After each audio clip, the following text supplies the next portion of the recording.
And you are live. Great. Good evening, everyone. This is the Annapolis Education Commission meeting of January 25th, 2023. My name is Janet Norman, and I am your chair this school year. I'm a parent of Annapolis High School graduates and former PTSA president of Annapolis High. We've got a lot of good things tonight and speakers who are generously donating their precious time. So we're going to move quickly through the roll call, and we will approve a revised agenda and then move directly to our speakers and handle minutes later on. Okay, so I'm going to go Ward 1. If you can just unmute yourself, say your name and a quick affiliation for everybody, and thank you. Hi, this is Rachel Carr from Ward 1. I work at the Naval Academy. Great, thank you, Rachel. Ward 2. Hi, I'm Jamie Weaver, Ward 2. I have 4 children, 3 at Germantown Elementary, and I'm currently Vice President, Germantown Elementary PTA, and I used to teach for the Infants and Toddlers program. Great, thank you, Jamie. Ward 3. I saw Enid. Okay. Enid Collison Lee, 41 years teacher in Annapolis public schools, as well as 2 children who went through the Annapolis feeder system. Great, thank you, Enid. Ward 4 is vacant. Ward 5. India Oaks, Ward 5, parent of 7th grader at Bates. Thank you, India. Ward 6. Corey McCall has a excused absence for tonight. She contacted me earlier. Ward 7. Laura Booth. I'm the parent of a class of 2021 graduate, and I have a 7th grader at Bates, where I'm also the president of the PTA. Great, thank you, Laura. Ward 8. Hi, I'm Jess Packler. I am Ward 8 representative in Eastport, and I have a sophomore at Annapolis High School, an 8th grader at Annapolis Middle, a 5th grader and a 3rd grader at Eastport Elementary, and I'm president of the PTSA at Annapolis Middle School. Thank you. And Jess, Laura, I, and others are also moderators on the Annapolis High Community Facebook page that distills a lot of information. So they all play many, many roles. Thank you. So our at-large members, I saw Odessa Ellis. Good evening, Odessa Ellis, retired permanent substitute teacher from Annapolis High, and I have 3 children who graduated from Annapolis High. Great, thank you, Odessa. We have additional, we have Grace Matthews is our at-large member. I'm not sure that she's available tonight. Our secretary, Pam Bukowski, is not able to join us. She is busy with an excused absence. And we have some guest members here tonight with us. I'm going to start with our NGO partner, Dr. Erin Snell. You want to introduce yourself? Thanks so much for having me. I'm Erin Snell, the Executive Director of Charting Careers, and also parent of 3 ACPS students, 2 at Hillsmere and 1 at Bates. Great, thank you, Erin. Okay, I'm now going to turn it over. First we have to do a revised agenda. I'm going to make a motion that we accept the revised agenda that I distributed this afternoon, which takes Dr. Tobin out because she's not here with us, not able to be here with us, and starts us off with Mr. Mosier and Ms. Davis. So I make a motion to revise the agenda and have it accepted. Second. Okay, we have a second from Enid. All in favor, raise your hand, please. Okay, motion passes. Agenda accepted. I'm now going to turn over our presentation and our screen. We're very thankful to have with us tonight Ms. Jolynn Davis, who is our Assistant Regional Superintendent for the Annapolis Cluster, and Mr. Bob Mosier, the Chief Communications Officer of AACPS. and all 85,000 student families that go with that. So thank you, Ms. Davis. Hey, Janet, can you see my screen? Yes, yes, we Oh, can. perfect. Wonderful. So I prepared just a few slides for this evening that are just some updates, some things that I know the commission has been talking about and asking about over the course of this year. So if it's okay with all of you, I'll go through just some of these slides and some updates, and then we'll allow the rest of the time for Q&A. Does that work? Sounds good. Okay, sounds good. Thank you. So I know one topic that's come up and one request that's come up is enrollment. I'm not going to read these numbers to you. You'll have this slideshow and may already have the slideshow and the information related to the enrollment numbers. Our elementaries go from the smallest being 200 exactly on the dot at Annapolis Elementary. That includes our 3-year-old pre-K students this year in the cluster, and then the biggest being Mills Pearl at 578. And our middle schools and high schools are on this screen. So we're up to 879 at Annapolis Middle, being the larger of the two, and then the high school at 2127. Ms. Davis, for that Annapolis Elementary, you mean 3-year-olds are enrolled in the pre-K program, or the pre-K program is 3 years old? No, there are 3-year-olds enrolled in pre-K. We have a pre-K 3 classroom. Okay. And then Just pre-K in that, 4. just in that elementary school? Just in it. I'm sorry. There's also one at Georgetown East in our cluster. We have 3-year-old pre-K. That is new this year. That is part of Blueprint and the Kerwin laws that have been put in place. So yes, Georgetown East and Annapolis Elementary, and they are cute as can be, tiny little ones getting off the bus at age 3. So great. Okay. Thank you for highlighting that. Sure. Laura, do you want me to ask about the full-time enrollment? I was going to leave that for Q&A at the end. Okay. Thanks. Okay, so I know I'm imagining many of you have been following the superintendent's recommendations around redistricting over the past several months. And so we are looking at a 2-phase redistricting process. The first being the north part of the county, and you can see that slide that includes which clusters that entails, and then the second phase being the southern half of the county. And so that timeline specific to the Annapolis cluster and the southern part of the county, I included in here again, just as a point of reference, so you had accurate information. So it starts in 2025 with the web tool being released, allowing for input. And then the implementation of that phase would be in August 2026. And again, these are the slides that the superintendent shared with the Board of Education, and I just wanted to make sure that all of you had that accurate information as well. Mm-hmm. Attendance. I know Dr. Tobin has shared with all of you that we have really put a lot of energy and focus in our cluster this year into attendance. And I hope for those of you who are parents have seen some of that come through in information that has been shared with you from your children's schools. So chronic absenteeism is defined as missing 10% of school for any reason, right? Excused or unexcused absences. So not only does Attendance Works define chronic absenteeism that way, the state also defines chronic absenteeism in that very same way. And so why is that important to us?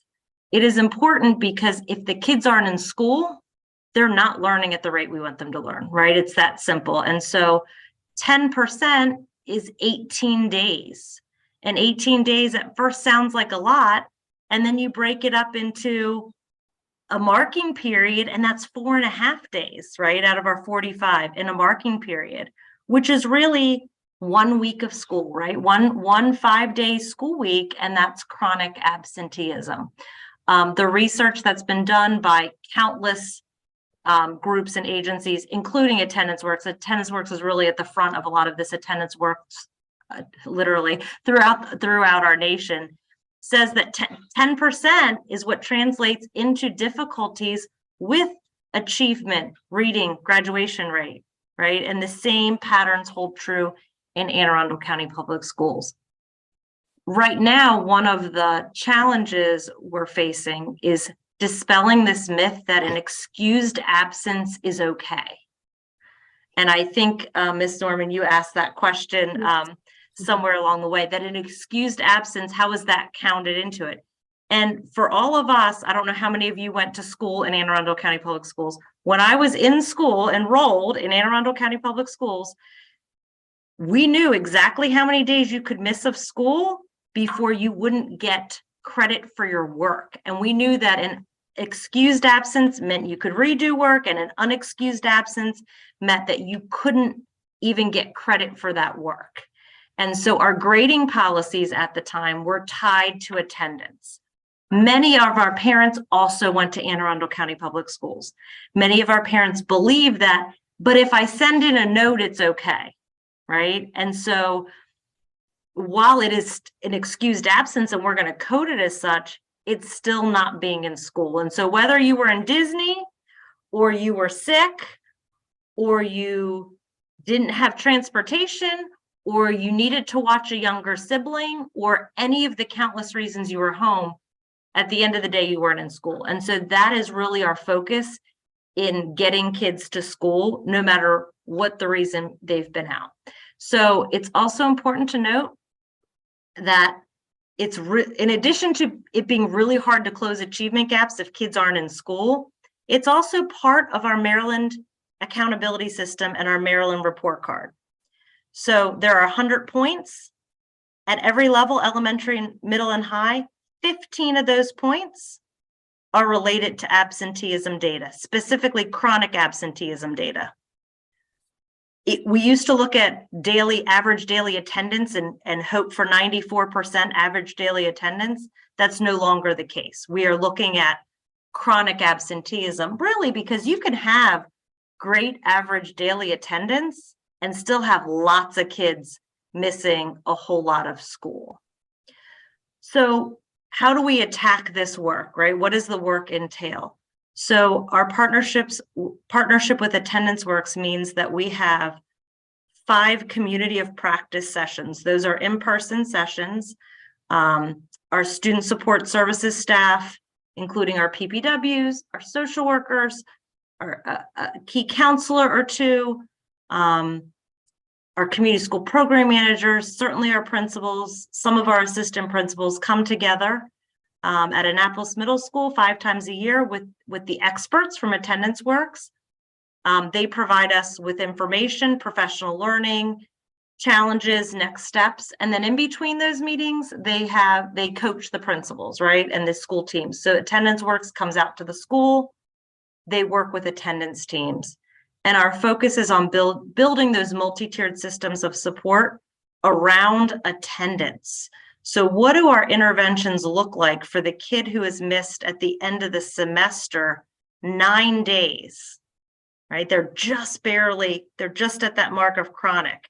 How can we prevent them from being overall at the end of the year having missed 18 days? Of course, as you can imagine, part of that involves getting the parents involved and determining the why. Right. So there might be the why of a child was sick, had COVID, was out for 5 days.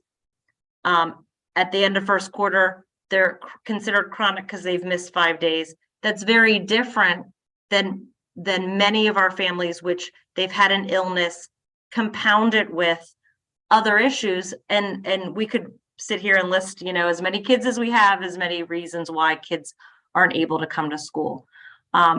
Fortunately, we have 6 community schools in Annapolis, and so our community school program managers are really key in helping us first determine what those barriers to coming to school are, and then putting in place supports and connecting with community members to help us support our kids in getting to school, of course, safely.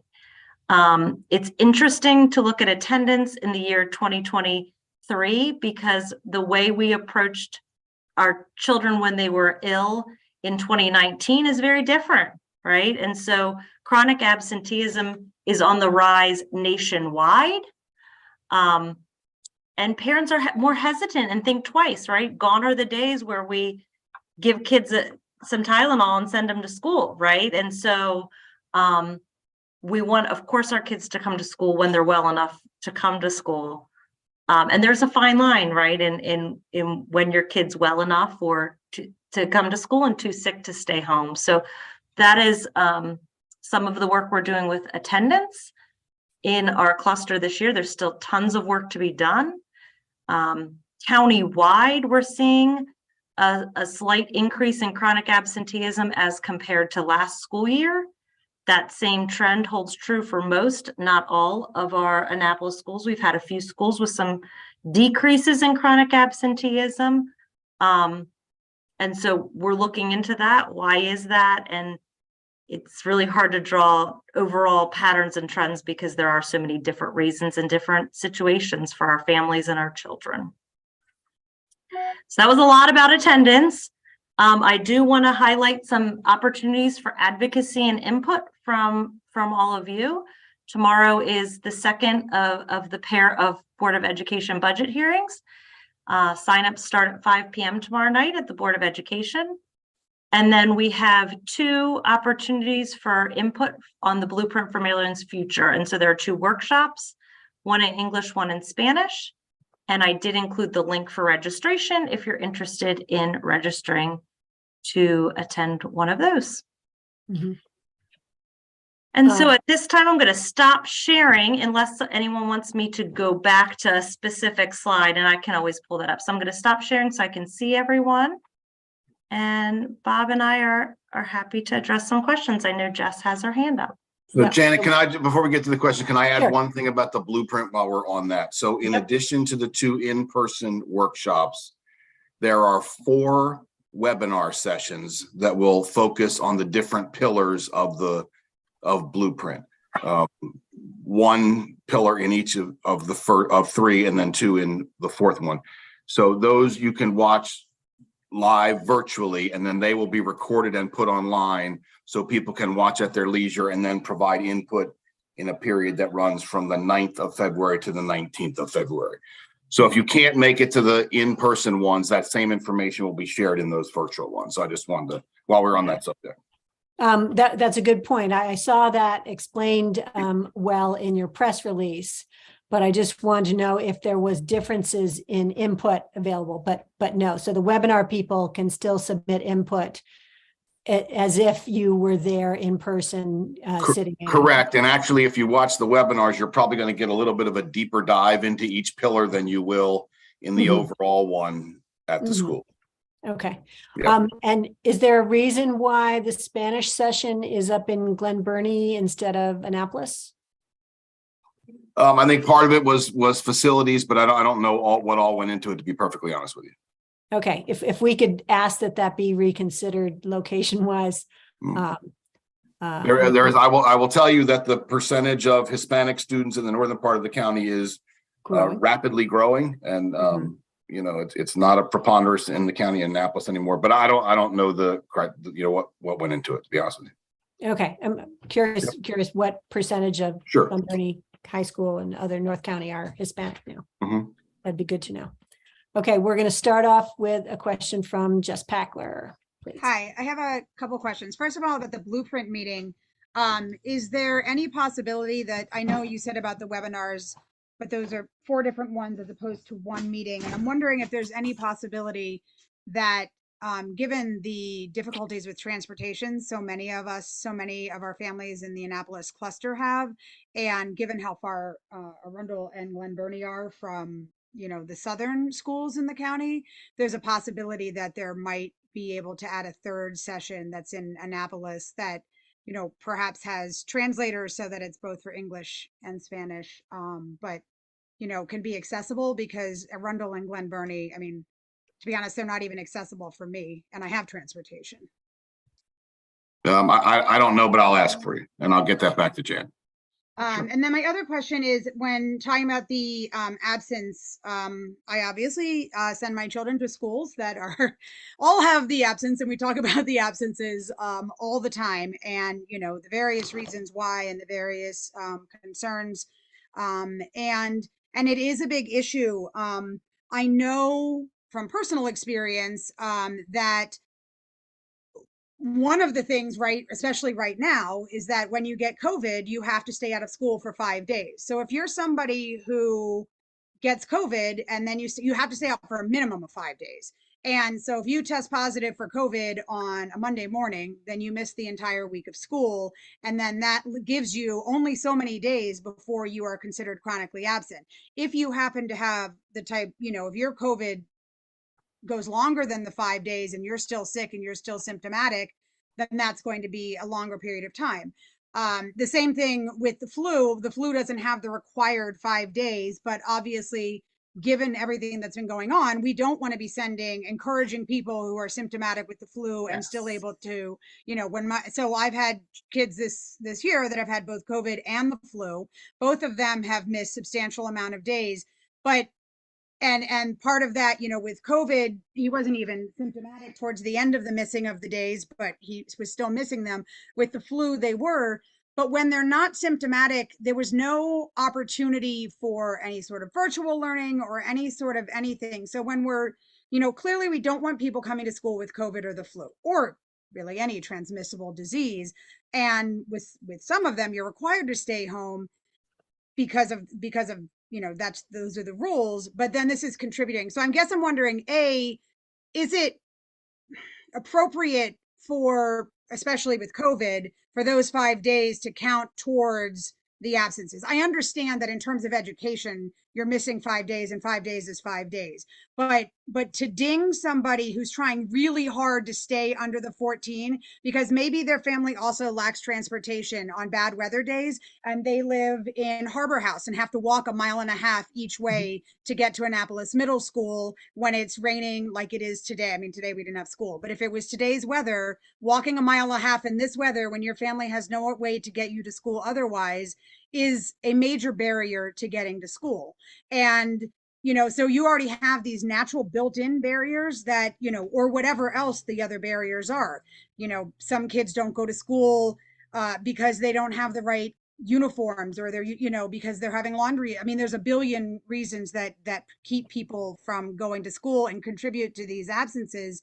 And if our health system is saying you have to stay home for 5 days, I don't see how that's fair to those students who, you know, if they are trying to get their 14 days and then they run into the bad luck of getting COVID or getting the flu or, you know, something along those lines. So I can speak a little bit to some of that. So fair point, right? I completely get what you're saying. Understand that if the bulk of our issues with chronic absenteeism were what you described, our chronic absenteeism rate would be much, much lower, right? Okay. So those cases are that's going to happen. And so while last year we were able to provide some virtual instruction opportunities for students who were out for COVID, and that resulted in them being coded present, we are not able to do that this year. And so when the kid isn't in school, we still have to mark them absent. And so the state reporting was the child in school or not, right? Even if, you know, you might be sitting at home looking at Brightspace, if your child feels well, doing things, they still weren't in school. And so the state reporting is if they were sitting in school that day. And so that's something we don't have wiggle room on. Mm-hmm. I understand what you're saying. You're the parent who's trying to get them to school and not have them be chronically absent. Does it matter if they were had the flu? From a education standpoint, no, either they were in school or not.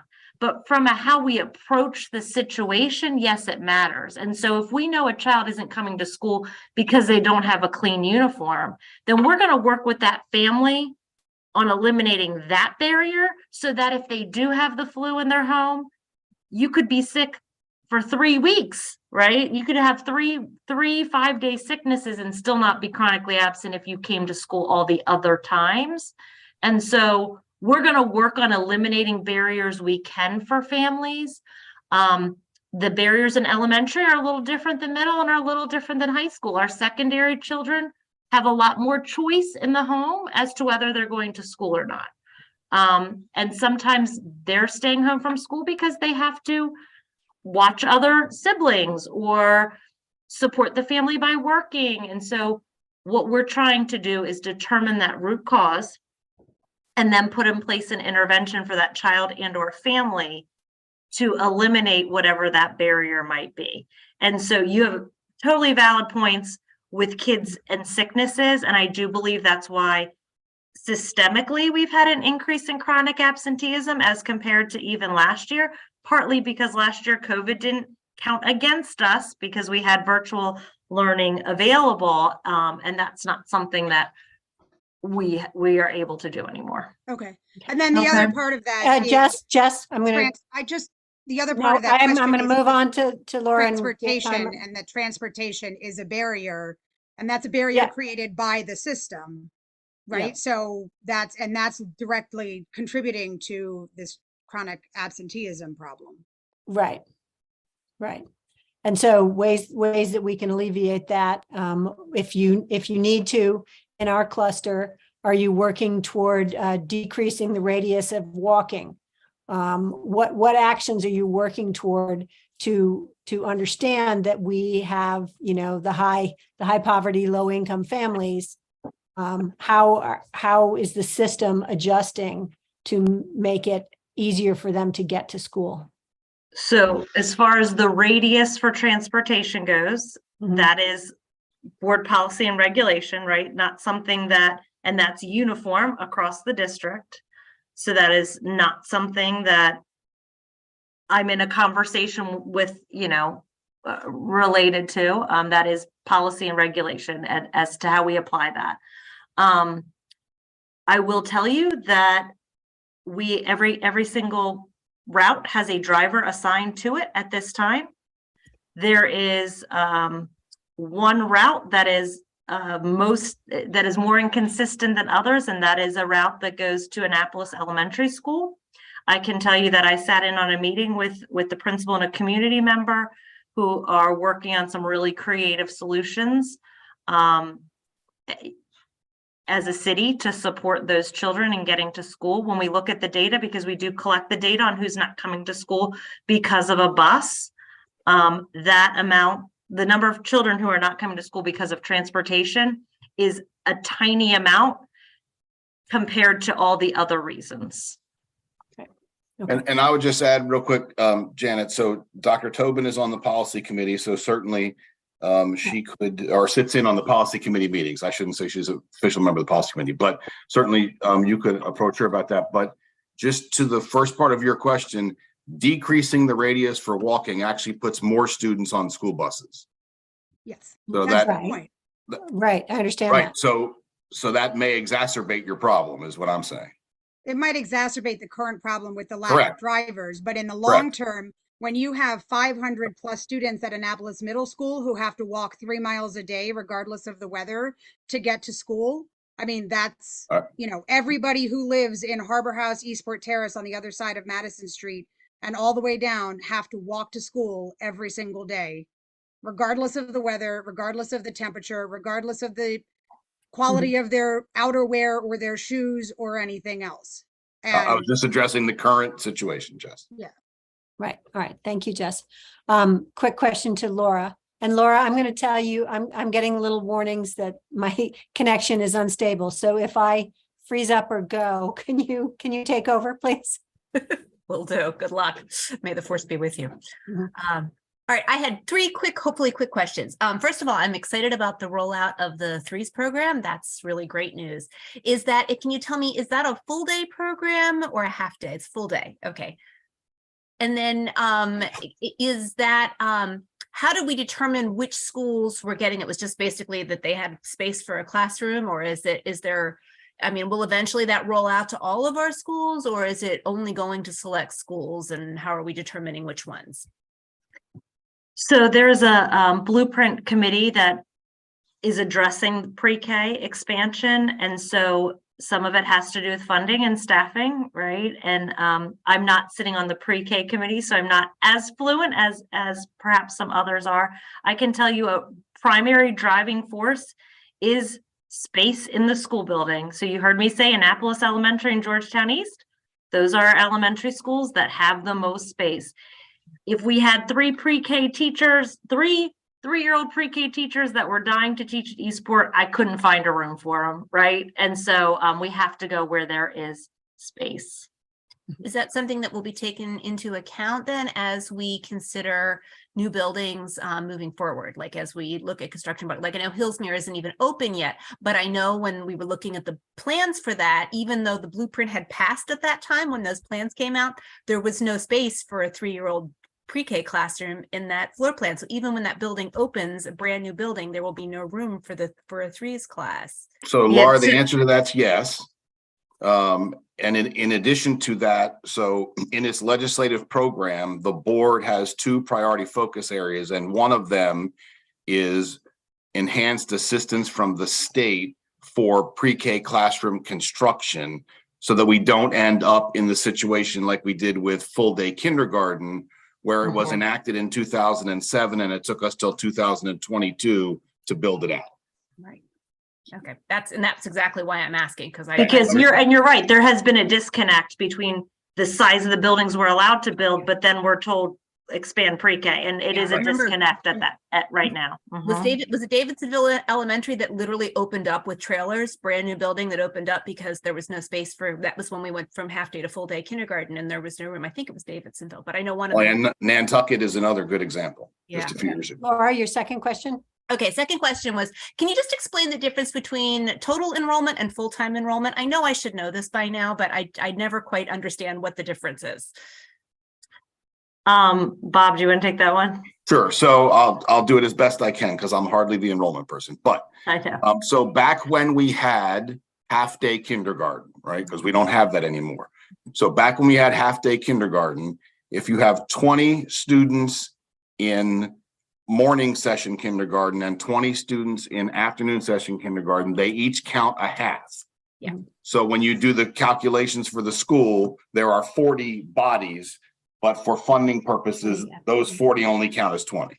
Right. I get that part, but I can't understand how the numbers work out looking at the numbers that you sent. Like it's off by like at Georgetown East, for example, the pre-K program and the pre-K and the pre-K 3s program are both full day programs. So that shouldn't affect the numbers at all. So it must be ECI, but it's so ECI, that's what I was going to say, Laura. ECI is half day at Georgetown East. For all kids? ECI, there's AM ECI and PM. It is not full day. Okay. Now, in the superintendent's budget is making ECI at specific locations, like our early childhood centers, I believe, but at specific locations, full day. And so that's we're going to get there. One little nugget at a time is the goal. Awesome. Okay. And then third, really quick question. When you flashed up the map about redistricting, it divided it into the northern half of the county and the southern half of the county. By doing those two in separate chunks, which I understand it's overwhelming, it's a huge process, but by doing them in separate chunks, does that mean that the line across the middle of the county is then set in stone? Is that like our new Mason-Dixon line where you can't cross it? Or is or those boundaries can also be taken into account with either side? As the superintendent has made clear in his public remarks on this, doing it in 2 phases, a concern that comes up is there almost certainly will be families who get touched twice, right? Families that live right near those borders, right? That may happen. I mean, certainly that would not be our goal. We would try to minimize that as much as possible, but it is a possibility. Okay, some of those lines seem sort of All right, arbitrary. I'm going to go next to Odessa and then Aaron. Thank you.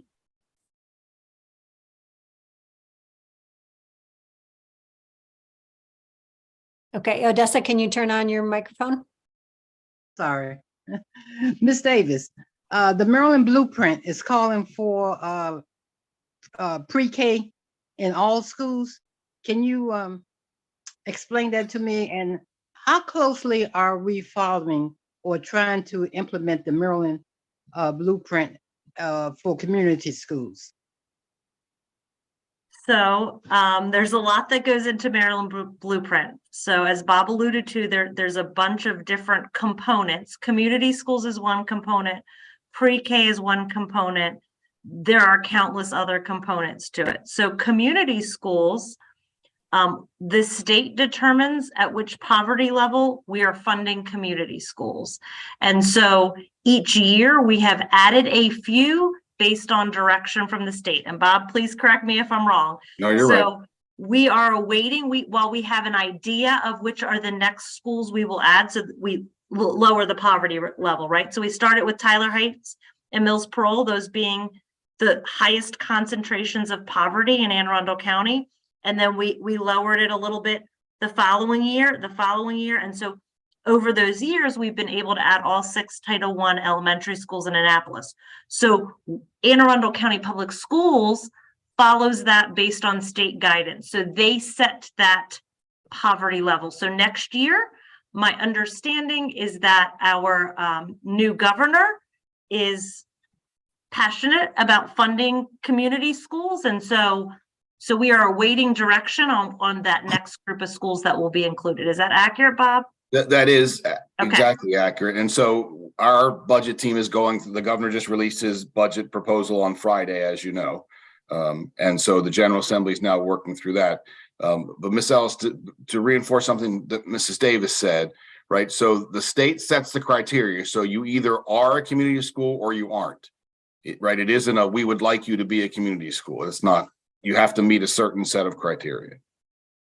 Okay, but aren't they also asking for pre-K in all elementary schools? So they are asking for pre-K expansion. And so as Ms. Booth alluded to, part of the angst around that is space in our school buildings.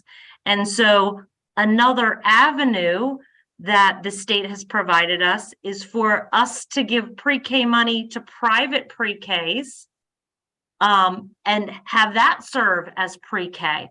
So there's some issues when you look at that, because what we're able to pay for pre-K is very different than what private pre-Ks often charge. And so there are different avenues.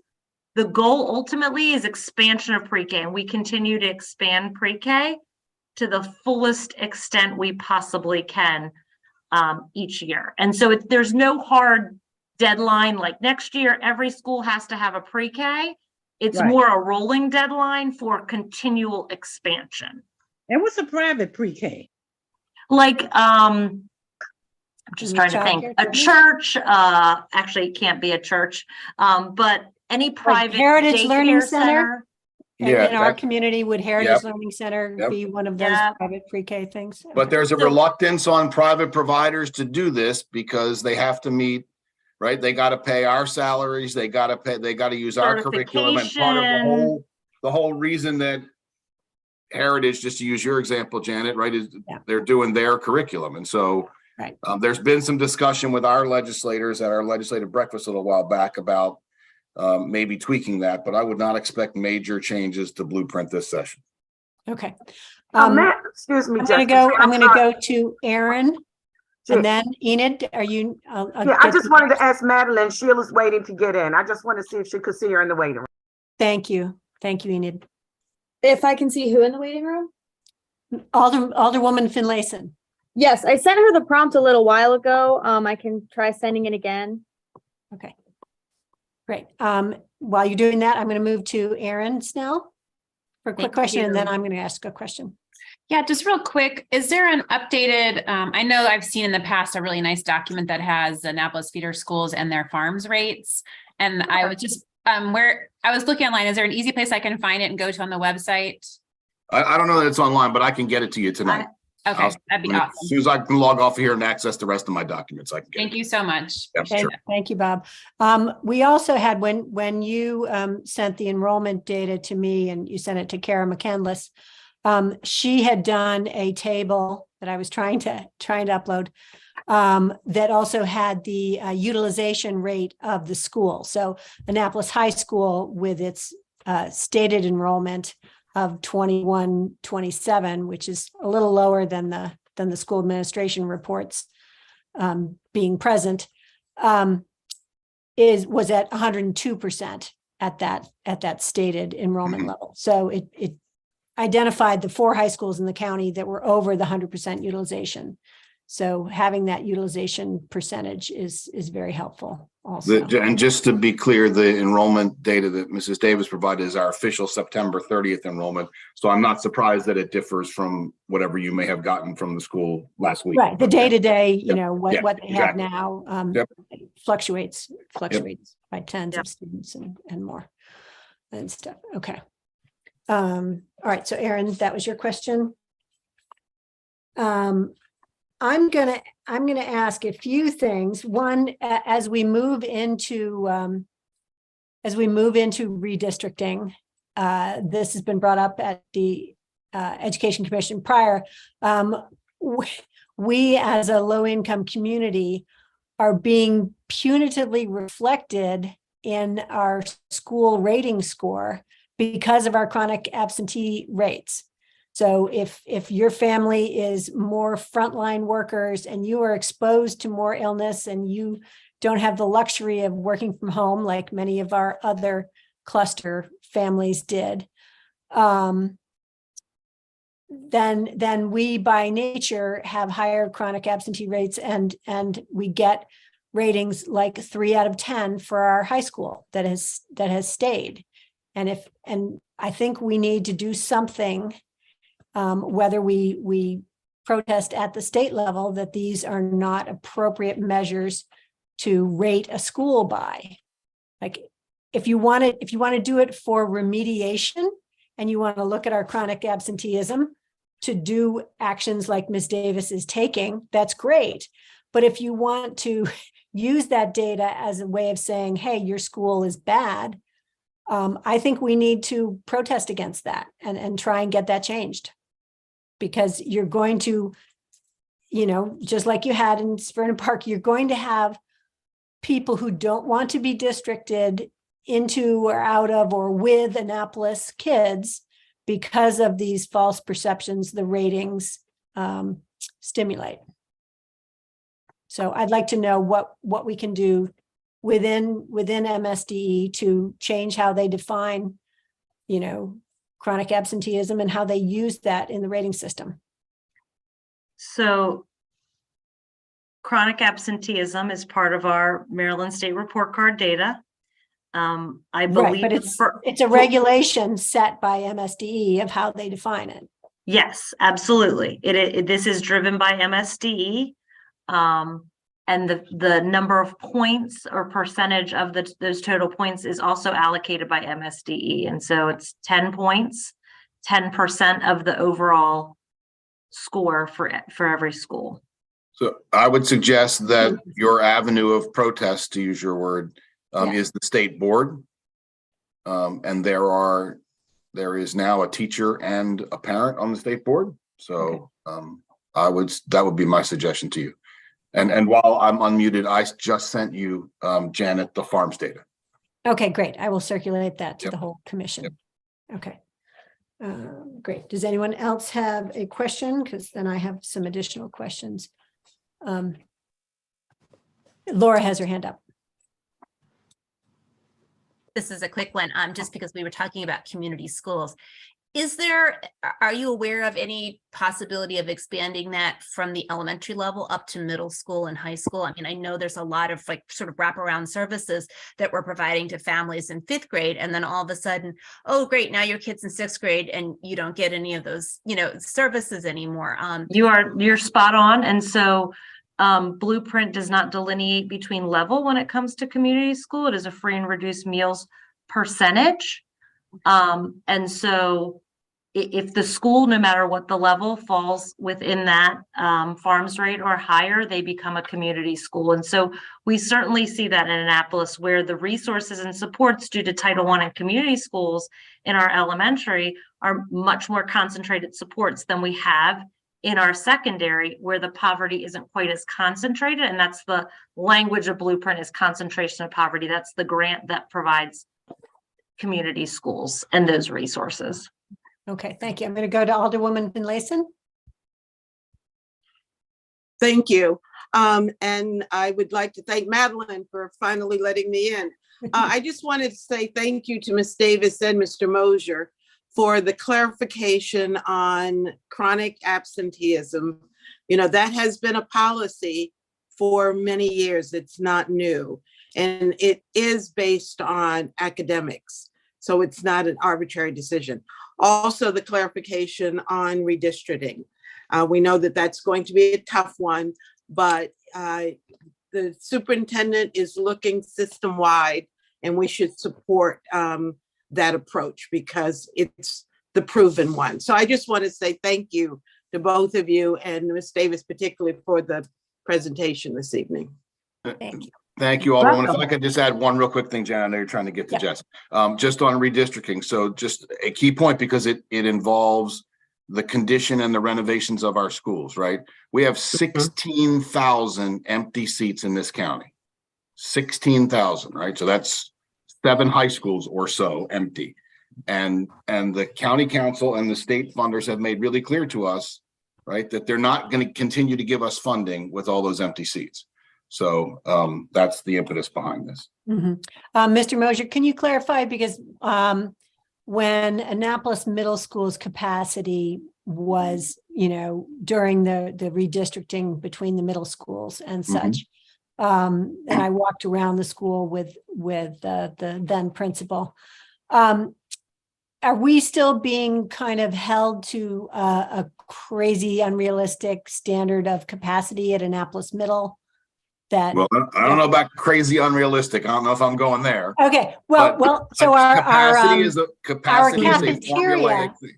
can I answer? Our cafeteria at Annapolis Middle would not be able to support the alleged capacity of students at Annapolis Middle.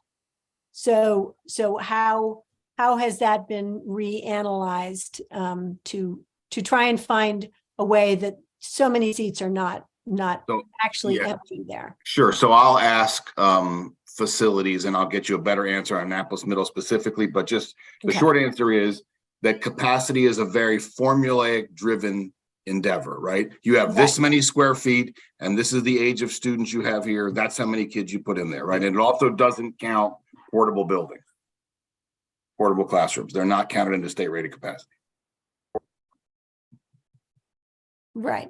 I know. So it is a state formula. And so we have different buildings with different configurations that allow for it. They could be the same exact square footage, but you and I would argue that one could hold more kids than the other, right? But those aren't formulas that Anne Arundel County Public Schools defines, and the state dictates how that state rated capacity is determined.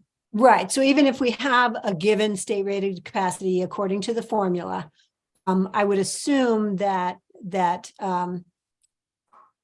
AACPS is going to look at that and say, well, we can't really put, 1,200 students in that school because some limiting factor like the cafeteria won't support it. I'm assuming those are always those move things realistic day-to-day operational conversations are always part of the administrative conversations around. We're aware, right? We're keenly aware of nuances in buildings and day-to-day operations that impact how many kids really can fit in buildings, right?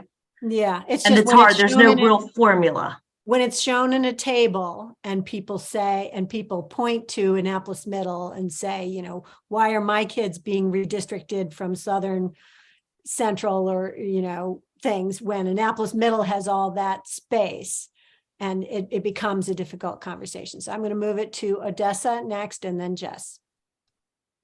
Odessa, do you have another question or was your hand still up? Yeah, no, I just want to know how many community schools, I think they just in the elementary right now, but how many in the Annapolis area are community schools? So we have 9 elementary schools. 6 of the 9 are Title I and are also community schools. So 6 community schools in Annapolis. Do you know the names of them? I mean, sure. All of them? Annapolis Elementary, Eastport Elementary, Georgetown East Elementary, Germantown Elementary, Mills Parole Elementary, and Tyler Heights Elementary. And these are all community schools. They are all community schools. That's correct. Okay. Great. All right, thank you. Yeah. Jess. I just wanted to follow up on the question that Laura had asked about the community schools. When you're saying about concentration of poverty, and I know that can be hard in a middle school level to sort of figure that out, but when you have a middle school like Annapolis Middle, where we know that there's a strong concentration of poverty because we are a Title I school, which means that we have to have a certain percentage of our student, a very high percentage of our students are qualified for farms, then why wouldn't that school become a community school? So that's a great question, and nothing says that they won't become a community school, right? And so we look at the September 30th farms data, which for Annapolis is in the low 80s. I think it's 83, but no, don't quote me on that number. It's in the low 80s. Last year, their September 30th data, they hit over 75% free and reduced meals for the first time, which is why they became a Title I school. And so their poverty level continues to grow. And so depending on where that number from the state is this year, they very well could fall in that category and very well could qualify as a community school. We would never say, oh, but they're a middle school. If they meet that threshold, they meet that threshold. Okay. I'm gonna ask a question now. Are the MSDE just released the very first cut of the what does it stand for? MCAT tests? Maryland MCAT, Comprehensive yeah. Assessment Program. Yeah, Maryland Standard Assessment Program. So soon we're going to be getting the school by school data, but I think it's going to be slightly consistent with data that we've seen in the cluster in the past years. It shows that, our math, the passing level of our math scores has been historically low and very challenged for our subgroups of African-American and Hispanic students. So I'd like to know what we are doing proactively to address that. And I brought up one of the events that the Naval Academy is having, a STEM educator event on February 25th, if any of our teachers can attend that. But what other methods are we, what are we doing differently to try and get math comprehension more increased in our cluster? So that's a big question, Janet, right? A lot goes into big test scores. And so MCAT measures standards attainment at the grade level of which the child is enrolled, right? So if I'm taking the 5th grade MCAT, if I'm not meeting 5th grade standards, then I'm not passing, I'll say, right? I don't know. My light keeps going off. I guess I'm not moving enough. So I'm sorry. I look a little odd on the screen right now. So in the Annapolis cluster, my message to principals is that we are constantly looking to grow kids. And so if I enroll a student in 5th grade who hasn't been in school in 2 years, they're probably not going to be meeting 5th grade standards when they take the MCAP assessment in May. How can I grow them to begin to approach to get to that place? And what does that growth look like? And so success has to be defined in multiple ways. One of the things I appreciate about the Maryland report card is that it acknowledges both proficiency level, the number of kids that meet the standard, and then growth. Are we getting more kids? The increase in the number of students who have interrupted education, the increase in number of English learners certainly poses challenges as defined by testing well on MCAT. So our goal is to teach English and grow them in English proficiency at an appropriate rate so that they can meet standards down the line. That doesn't help us in the moment when we're looking at some of our immediate data, but you got to chip away at it, right? And so we're working really hard to do right by every individual student. And that includes specific interventions that are appropriate for all of our students, and they might look different for different student groups, for different individual students. So how are we using our interventionists? Are we delivering really high quality instruction that meets the needs of our children every day? And so building our teachers' capacity as we have more new teachers than ever in Anne Arundel County Public Schools, more teachers who didn't go to school to be a teacher than ever before. How are we working to get our teachers up to speed as quick as humanly possible so that our kids are receiving really, really high quality instruction every day, and that we're at the end of the day, they're better because they're with us, right? And so we have to be able to guarantee a year's growth, if not more, for every child. And so it is a challenge when we have kindergartners enroll who have had no other experiences at all. That's a challenge. And so we still have to ensure a year's growth. If they're starting out without skills, at the end of the day, our job is to make them better because they're with us, and make sure that we're continuing to accelerate that growth in every single way possible. So we don't always see the results we want over time, right? I would argue that some of our most amazing, engaging teachers with extremely high expectations serve our most fragile youth. And it is hard for them when they get that MCAP data and it says that the kids didn't meet the mark. Right. But the kids are making progress. And so when we see that data, there's value in the data, because at the end of the day, that's what we're held accountable for. But we also have to celebrate where we're growing kids along the path. So I don't know, that was a lot. Sure. There's a lot we do every day. Right. Well, we're just looking for places that we can help you grow the kids. And I think that's part of the reason, Jess wrote the email about the availability of clubs and things to get kids fired up and engaged and learning on multiple fronts. So I've been working, I had to kind of piece some things together from multiple offices and some regulations and such. So Jess, I'm just about finished. I'll get that information back out to you. But a lot of that is the work of, our community schools are designed to interrupt generational poverty, right? That's the purpose of our community schools. And so you will see at some of our community schools opportunities for families to receive education.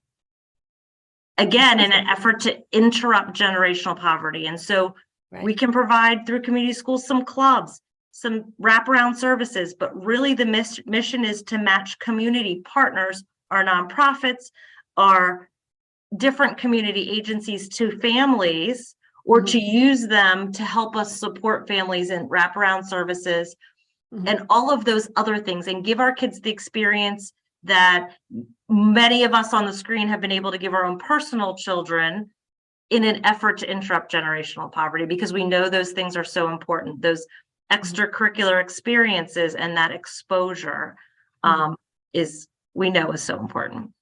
Okay, I'm going to ask one more question. Some of us are going to be attending, hopefully as many of us as we can, the budget hearing tomorrow night at the Riva Road building, and speaking up for the cluster. We know of the need for an additional social worker at Annapolis High.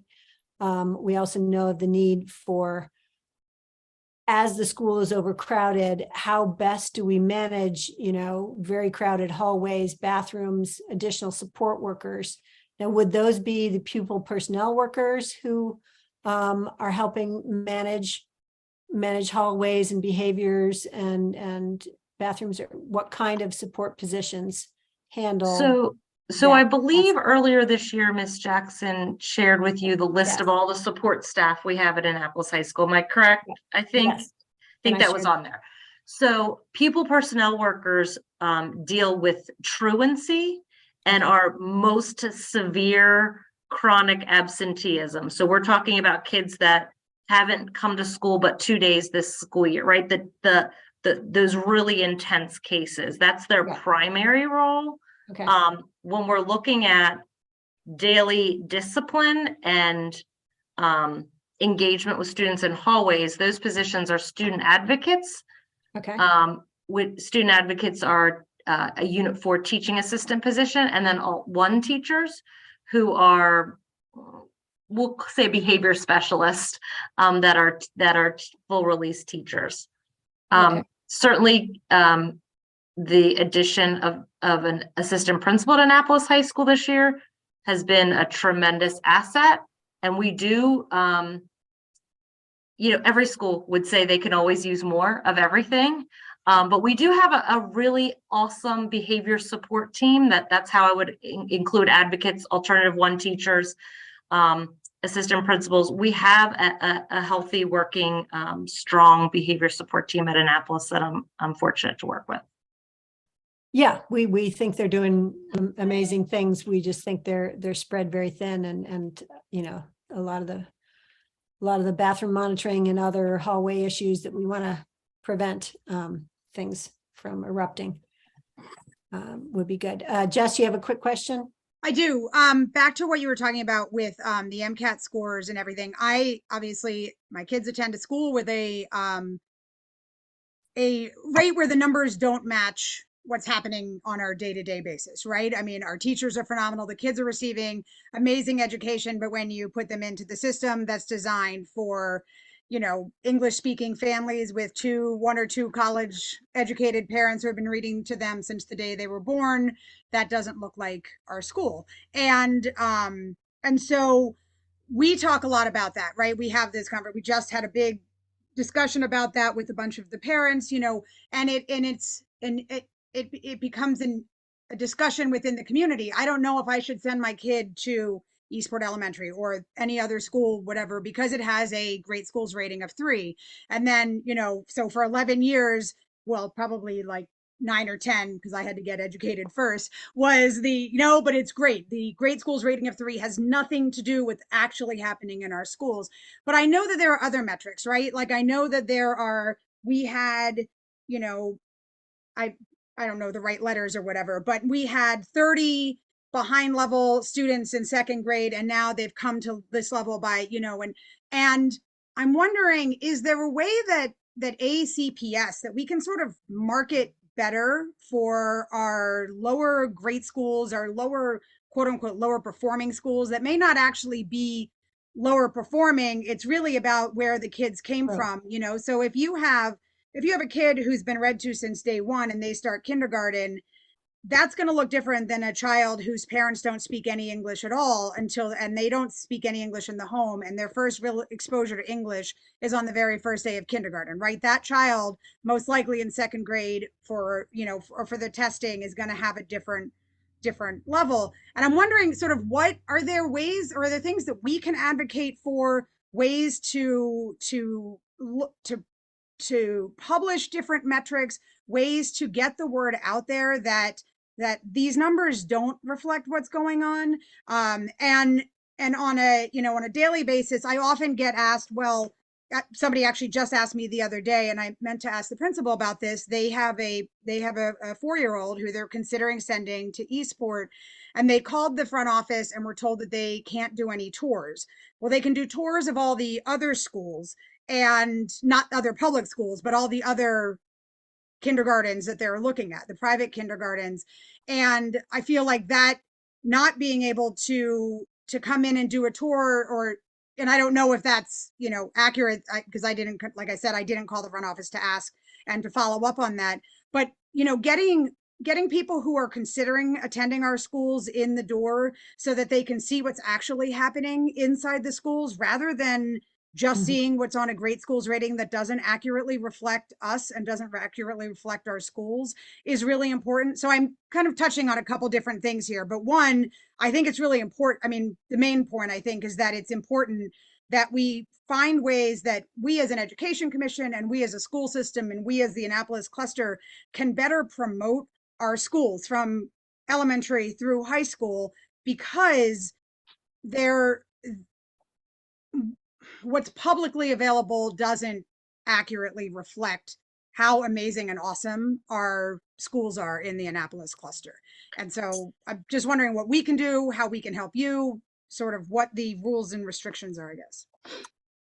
So I think to some extent what you're hitting on is there is a direct correlation between poverty and the number of stars or points or whatever you want to call it that schools tend to get on state reporting data, right? And so that exists. And so that's not something we can change. So I think what you're getting at is how can we celebrate those successes and gains very publicly so that that's the stronger message as compared to we're a 1-star or however many star school we are. And so that's something Bob works with all of us on all the time, is telling those great stories.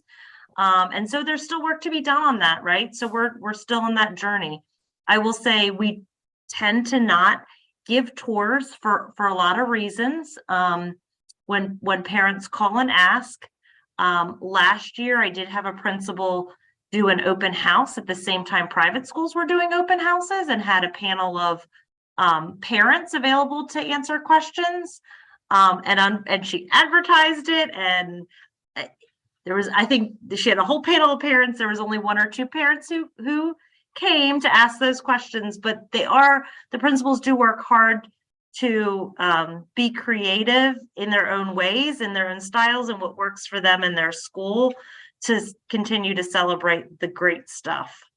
Because to your point, there's a lot of really great stuff that's happening in our buildings every day. So, and I appreciate you recognizing that. So I don't know, I'll Bob, add, if you have any other thoughts. yeah, I'll just add 3 real quick things, and then Janet, we've got to cut out both of us. But so 3 real quick things. To the communications piece, Jess and everybody else.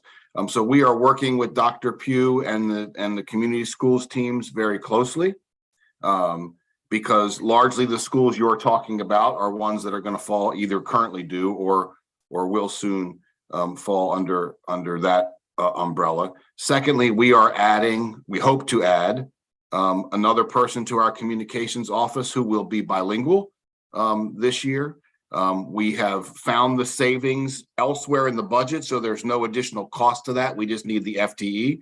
So to the extent that somebody would advocate for that, we would certainly welcome that. And then 3, we as a school system and we as a community have to be our own storytellers, right? I mean, the drop off in media and all that kind of stuff, right? I mean, you all remember when the Capitol was writing 2 or 3 school stories a day. And when I was at the Gazette, we were writing, Teen of the Week and all that kind of stuff.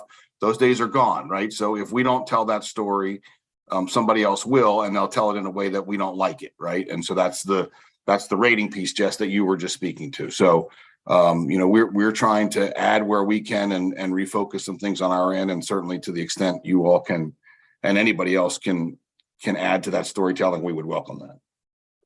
Great. Thank you. Well, we definitely appreciate your time with us tonight.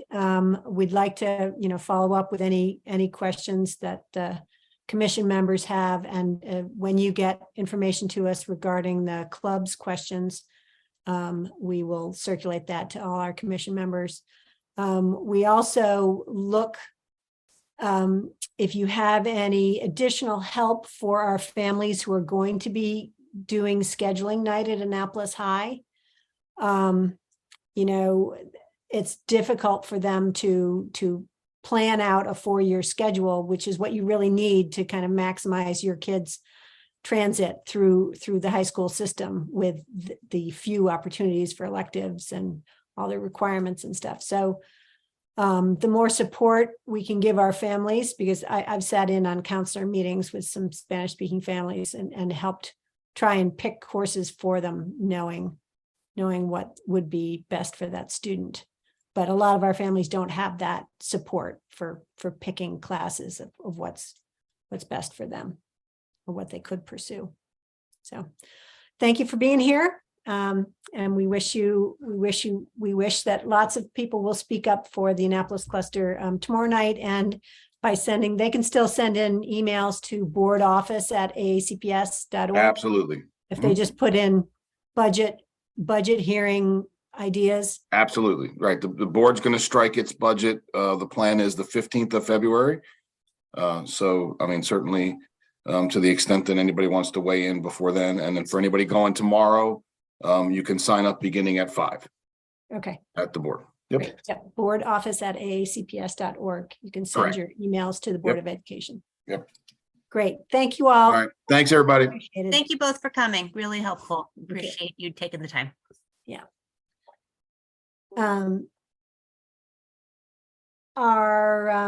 We're going to go back and do the housekeeping of adopting the minutes of our previous meeting in November, because we did not have a December meeting.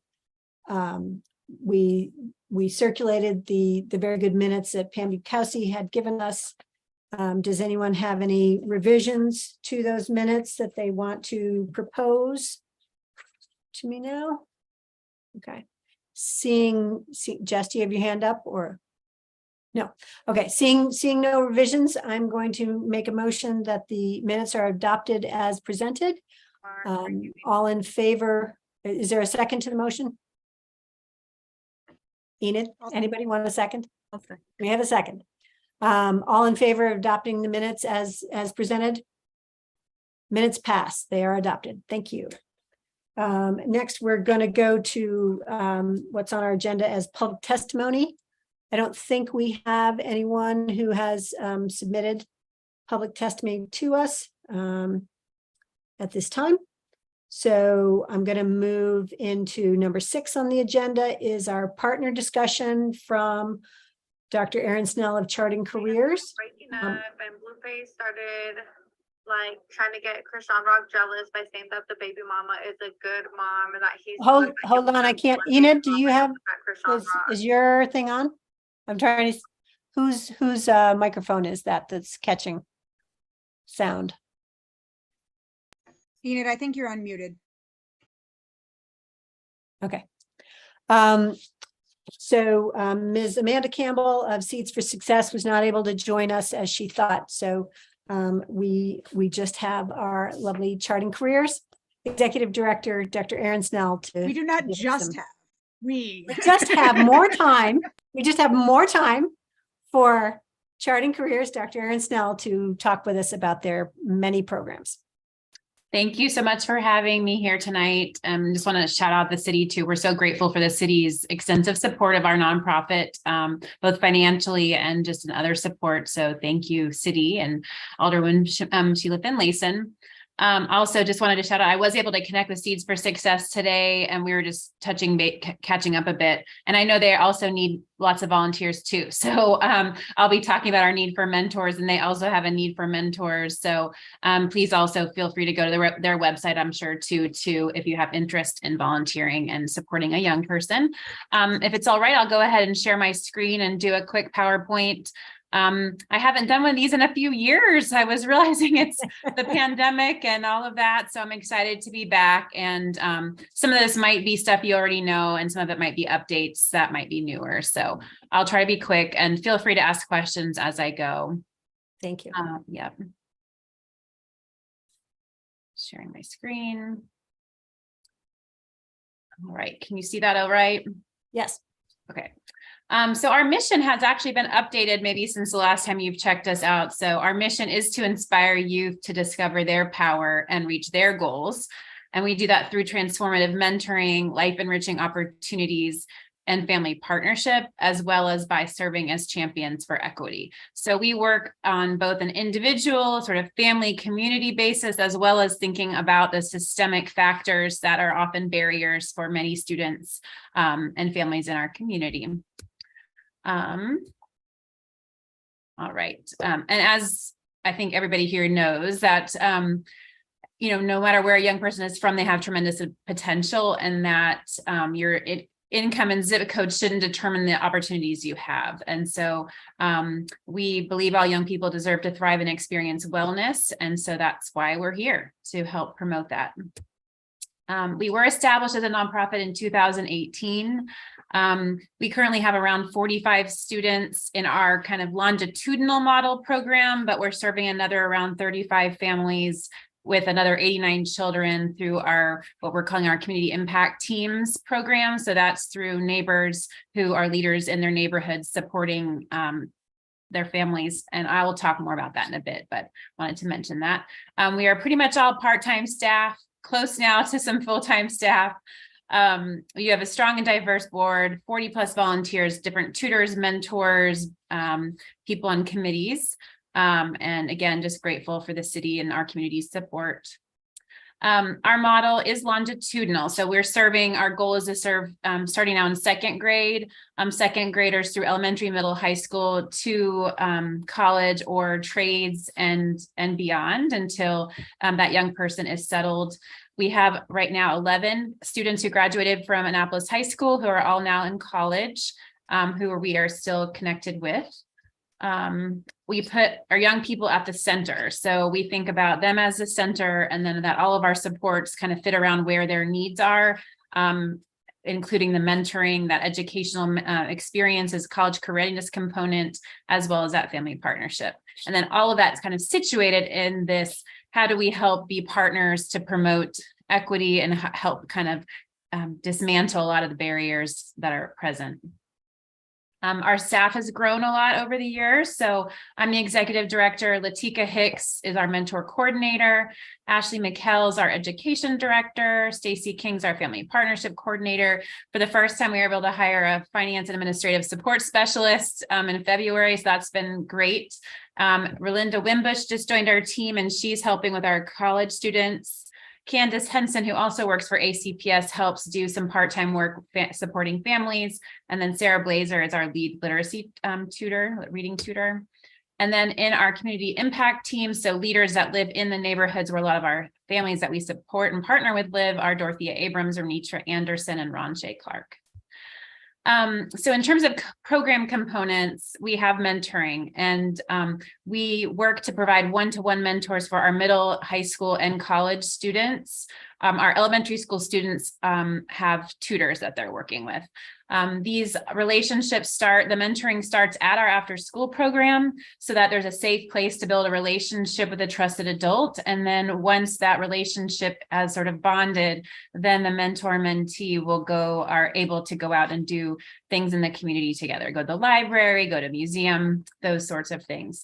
We are definitely looking for new mentors. So during the pandemic, it was harder to recruit, and we lost a lot of people who were just overwhelmed and had other things happening. And so we have a significant number of students who are still waiting on mentors. So please, with your networks, we definitely have students who say how important it is that they want mentors who look like them or have similar backgrounds. And so definitely a high need for African-American male and female mentors, as well as a growing need for bilingual mentors. But of course, we are open and encourage anyone who's interested and has the heart for this work to apply. In terms of that educational part, there's a lot listed here, but throughout our programming with the second graders, it starts with after school programming twice a week, and we are partnering with Annapolis Maritime Museum this year and last year so that our elementary school students and middle school students come twice a week and benefit from both the Maritime Museum's location and their programming, kids getting to hike and be kayaking and seining in the water, as well as receiving our mentoring and academic support, social emotional support. Throughout their time, then when they're in high school, that's when we do push into the Annapolis High School 1 day a week during Panther Hour. And so through their time with us, it's homework help, it's supporting Power School and having students checking their grades and goal setting, college visits, scholarships. We've been starting to open 529 college savings plans for students. So a lot of different things along that journey, that academic and life journey. With the earlier school start times for elementary school, we have our elementary school students, many of them from 2:30 until 6 on Mondays and Wednesdays. So our amount of programming hours was able to be increased a lot, which is exciting. And then, as I mentioned, for the high school at Panther Hour, we're so glad to be back in there. And for our college students, our programming looks like us calling and checking on students and also sharing scholarship information and providing guidance and support. And then family partnership. I think this is one of the most exciting things that we do. And over the years, just seeing how relationships grow and how, because of relationships and trust building, we're able to provide so much better support to students because we care about and are good relationships with their parents and caregivers. And I think a lot of that has grown just through time, but also it has grown because of the community impact specialists who live in the neighborhoods where our students live, and just that trust bridging that can happen. So we're able to just do a lot of mental health connections, basic needs connections, so food, or connecting people with the community action agency and helping just even find the forms, the documentation necessary to get a BG&E bill fixed, or, you know, with the support of community action agency. We do constant ongoing interaction with parents, but then we also do family nights about once a quarter, which are really fun. And then in terms of that leadership for equity component, we're still helping co-chair the Collaborative Supporting Youth, which is a group of nonprofits that have been coming together to work to collaborate. We worked together to help raise some of the funding for the pool to open last year in Eastport Harbor House, and also have been working with Shannon Pugh, Dr. Pugh and her team, or learning from Dr. Gillen's office and also from the community schools team about how nonprofits can be helping support the school system. And then, as I mentioned, we still have our community impact teams with the community impact specialists. This program was able to be started by funding from the Anne Arundel County Public School System and Dr. Gillen's office. And we're so grateful for that. And so, as I mentioned, leaders who live in the neighborhoods build relationships with their neighbors, but then also are able to help neighbors set goals and get connections to resources. Whether that be after school programming at Charting Careers, or after school program at another location, or mental health services, or basic needs, or their own GED classes. As I mentioned, so far 11 out of 11 of our seniors have graduated and gone on to college. We track also how our students are progressing with their reading in our elementary school program. So doing a beginning, middle, and end of year assessment to just see if there's what progress is going on and is occurring, because our goal is to help support the school system with helping support the growth in reading. And then as scholars proceed, then it's really about what are each young person's goals and how are we helping support those. So whether it's a goal to increase their grades in a certain class, or we have a student who is caretaking a lot for her infant cousin. And so we helped her take the library's infant childcare, infant safety, and first aid class, just so that was one of her goals to be a better caretaker. And also support families with their own goal setting. So whether that's a parent wanting to get a better job, or a parent wanting to work on just how the status of their house in order to make sure they don't lose their housing, we can support with those goals. I think I talked about a lot of those. The 529s is really exciting because we've learned if a family, or if we pay the $50 per year for those 529 college savings plans, the state will add $1,000 that year if you're under a certain income bracket. So for any family who's been willing, who's enrolled with us, our board president will help get the paperwork together, and then our staff will reach out with the parents and we'll help them fill out the forms, and then Charting Careers will pay that $50 each year, and then that child can start their college savings plan. That's awesome. And so, yeah, we are really looking. We definitely need more mentors, and we need a few more tutors for our elementary school students. We're also really excited to do a career day. We're partnering with Annapolis Middle School this year to do in March a career day for the 7th graders. We were thinking we might try to do it with 8th graders as well, but if we could start a cycle of every year doing the 7th graders before they're making those magnet decisions about in 8th grade, kind of laying that foundation of here, meet some diverse professionals that represent a bunch of different careers. And we're hoping to do one with Bates, although we haven't finalized that at all yet. But so we need people who are willing to be career panelists or come and be speakers on different careers. Just also the spreading of the word on social media is very helpful. And we're always looking for good advisory council, committee members, and board members, as well as different donors and sponsors. But that's what I have, and I'm happy to answer any questions. Woo, that is exhaustively ambitious and incredible support work that you guys do. I'm so thrilled to hear the levels of services you provide for all of our students. I'm going to turn the first question over to Alderwoman Finlayson.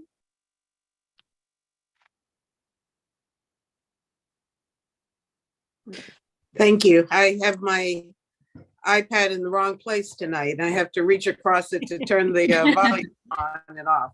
So I apologize. Erin, thank you for that presentation. And before I ask you my questions, and I have a few, I would suggest that you use that presentation during our budget process. My hope is that while we didn't do it last year, I hope that the nonprofits will have an opportunity to present to the council. And your presentation tonight is extremely inclusive of all of your functions, all of your vital functions in the community. So I think we would get, well, I know a lot of what you do because I've lived with you through it, but I think it would really open the eyes of many others as to just how inclusive you are and reaching the needs of the young people, you know, almost from birth till adulthood. So thank you for that. And I want to see it again during the budget process. Thank you very much. I would love that opportunity. My first question is, and you may have touched on it, you start with the reading program in the second grade. Are you using STAIR as part of your programming in the second grade? Or are there opportunities? That's a great question. We are not yet. We have partnered with them in the past. So before the pandemic, we were starting to do some joint tutor trainings together, and we had one on implicit bias together. And then during the pandemic, it just sort of got deprioritized, that piece of it. But right now, we are doing our own reading tutoring. But I literally, you read my mind, because yesterday I was just thinking about, we are doing reading tutoring for our second, third, and fourth graders, and actually some of our fifth graders too. So, but I was wondering and was going to reach out to them, because we're doing so many different things that if we could rely on them for, ask them if they could do some of the tutor recruitment for us, some of that tutor training, it would be amazing. So you read my mind, because right now, well, good. They seem to have a tremendous ability to recruit volunteers. You are right. I saw 90 people at one of their trainings today or something. I was like, oh, wow. Yeah. Oh, yeah. Yeah. So they have a lot. My second question deals with the seniors and scholarships, but you did answer it as you were describing the accounts that you're working with them to create. And so they are not just for seniors, but you follow up with them in their, as they matriculate through college also. So we have, great question as well. We have two different things we're doing. So we have, for any senior or current college student, we do offer our own scholarships. We try to do between $500 to $1,500, depending on their status, if they're a full-time or part-time student. So often if we have a part-time AACC student, the scholarship might be more like $500, whereas someone away at college, it might be more like $1,500. A few years ago, we had donors, Ellen Shirey and Andrew Bleichik created a scholarship at the community college for Charting Careers scholars also. So every year there's an additional opportunity, I think, to fund like one and a half students possibly at the community college in their coursework. And then the 529s are something that we're trying to start as young as possible, so that by the time, if a student is getting 1,000 per year from the state's match, starting in second grade, by the time they're a senior, that's a lot of funding that's already saved. And it doesn't impact their ability to get financial support because it's not in the parent's name. We asked someone and they did some research for us. It's not in the parent's name, counting as income. That would hurt their scholarship application process. It's just extra scholarship funds that they have. Well, that is awesome also. Thank you. My next question has to do with, I think it's Miss Abrams at Woodside Gardens. They're going through a major transition right now as they're renovating their property, and they're moving people into hotels in different locations, of course. Is Miss Abrams or someone else able to follow those young people who are being relocated temporarily? I think it's a 3 or 4 month relocation.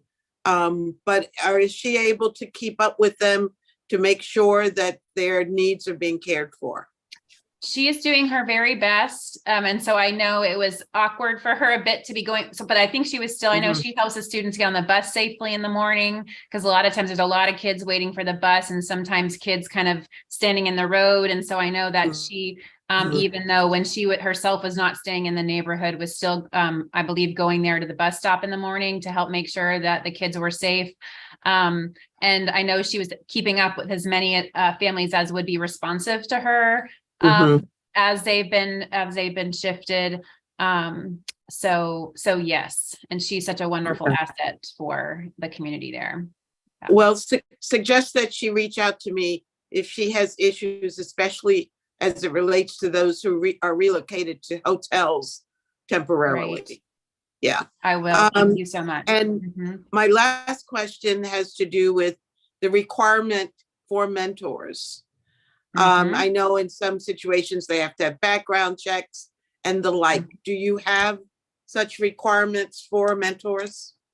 We do. It's quite extensive, which we feel good about because it's quite a responsibility. And then we also have, because we get funding from different sources, we need to meet background requirements to meet different. So for instance, since we are able to get some support from the school system, which has been amazing, we have our any volunteer working with any parts of our programming supported by the AACPS need to have the AACPS fingerprinting, but then they also need to be background checked by us too, because we don't get the results always of the school system. We would hopefully get flagged in an alert if something were wrong, but still we do our own.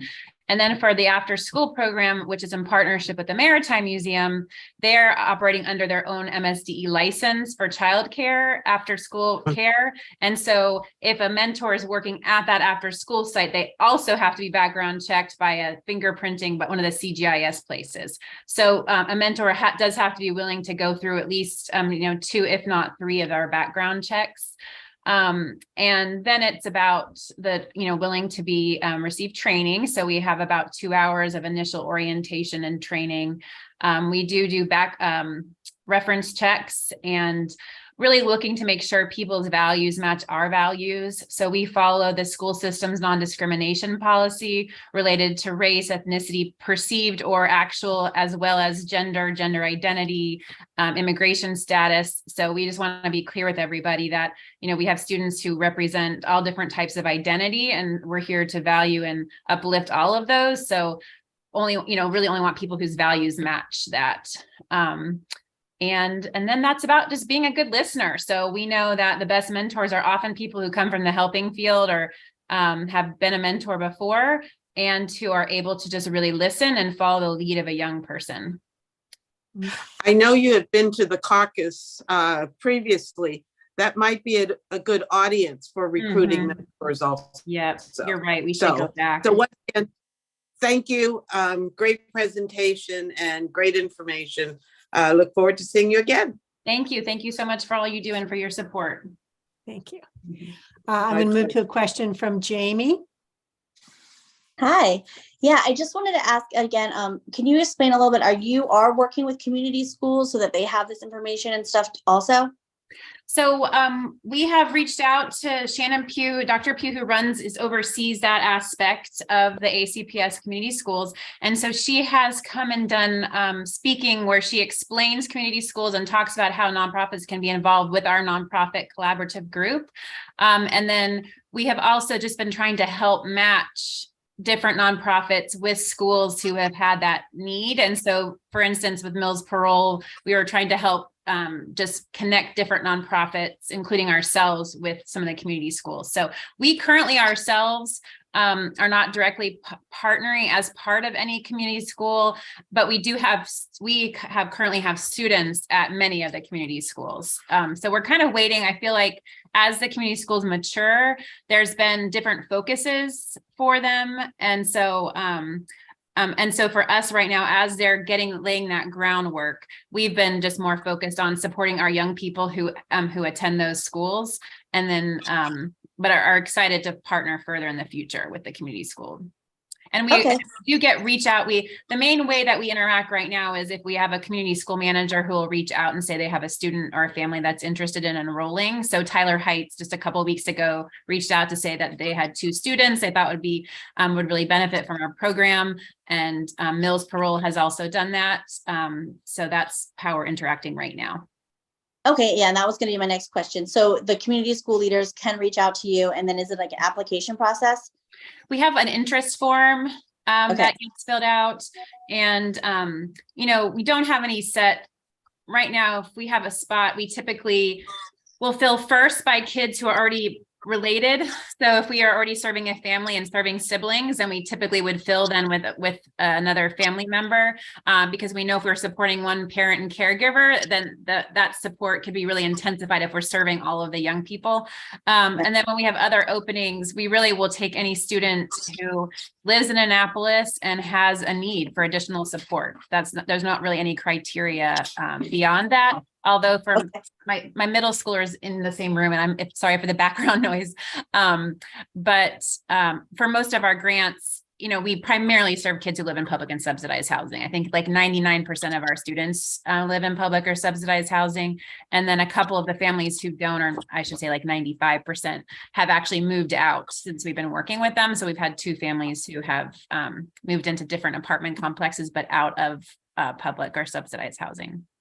Okay, and when you say that like openings, that will increase like the more mentors and volunteers you get, does that number continues to increase depending upon that? Yep, and our staff capacity. So right now we typically have space for about 5 kids per grade level. So about 5 second graders, 5 third graders. Because we're serving them longitudinally, if we add too quickly, we're committed to those kids for the rest of their educational journey and doing all that wraparound support. We're trying to be very careful to not grow too quickly, but also knowing the expansive need in the community, we are working to get further grants and funding to be able to, we've toyed with right now, elementary and middle school come on Monday and Wednesday. Could we do a second cohort on Tuesdays and Thursdays, or have a second Panther Hour Club? So trying to think about what that could look like if we could increase funding and therefore increase staffing. Okay, great. Thank you. Great. Erin, I have a question.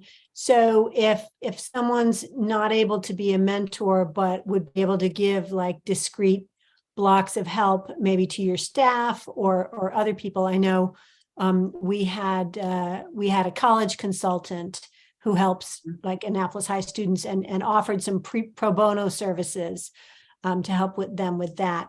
How do you see any of us in this, or people that we come across, being able to provide some help to your staff if possible? Yeah, no, those kinds of things are very helpful. And we're very lucky. Laura Baxter, who's at the Key School and their college advisor, she already offers college advising for our students.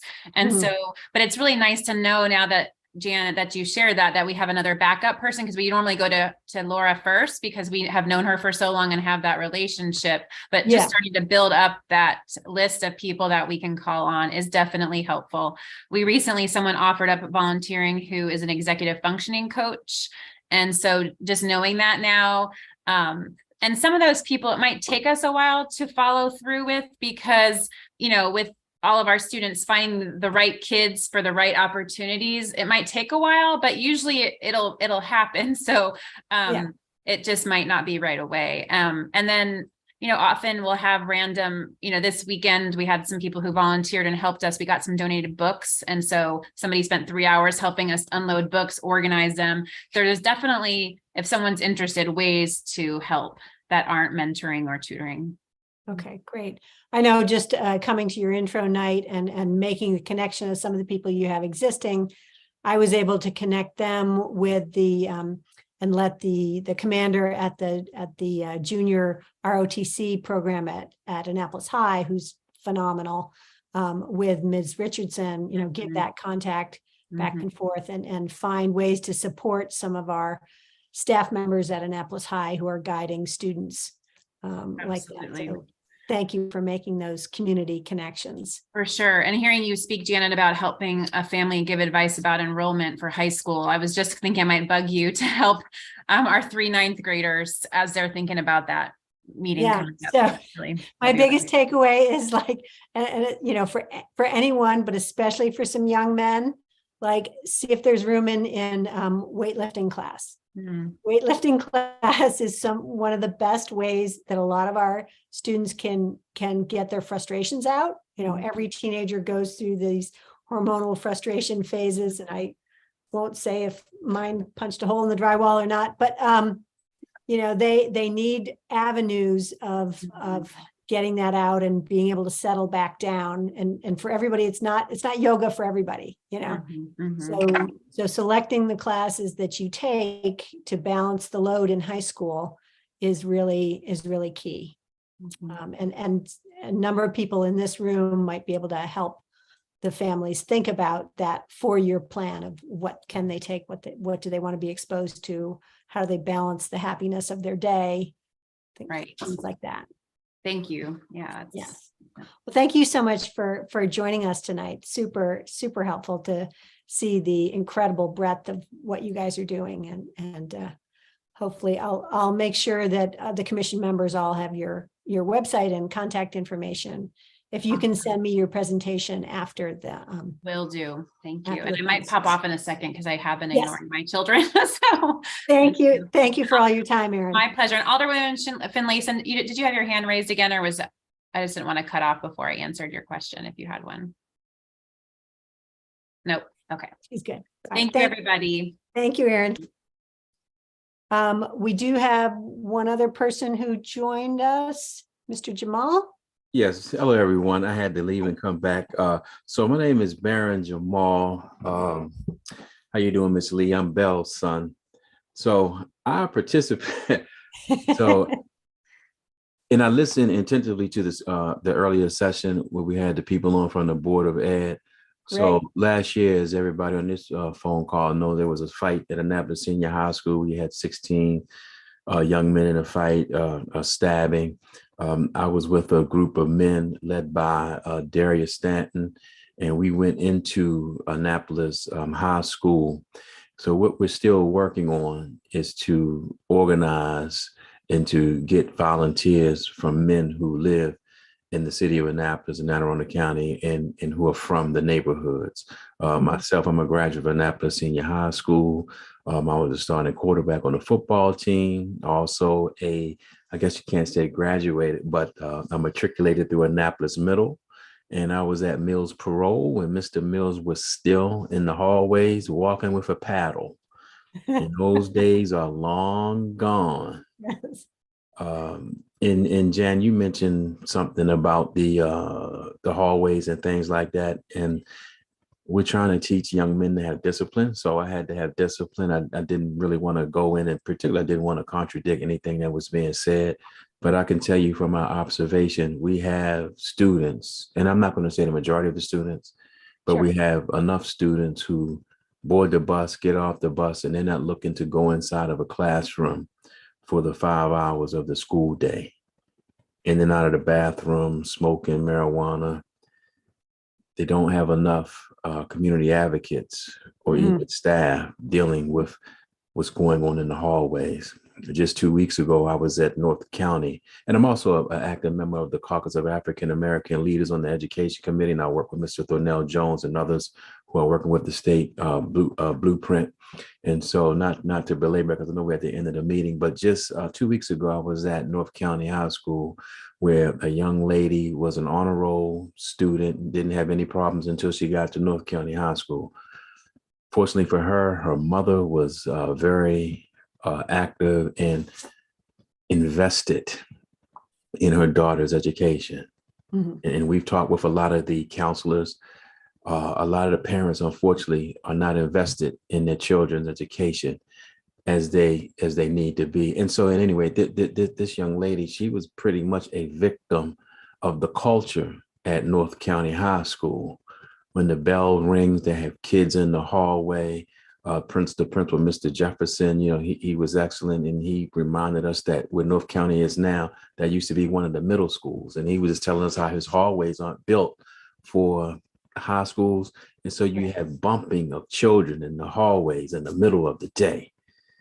So this young lady got caught up, into that. And so what we are endeavoring to do, again, I said, we're trying to organize people to go into the schools to be a presence. So hopefully some of the persons who are in the hallways we need to make a connection between the community and the schools.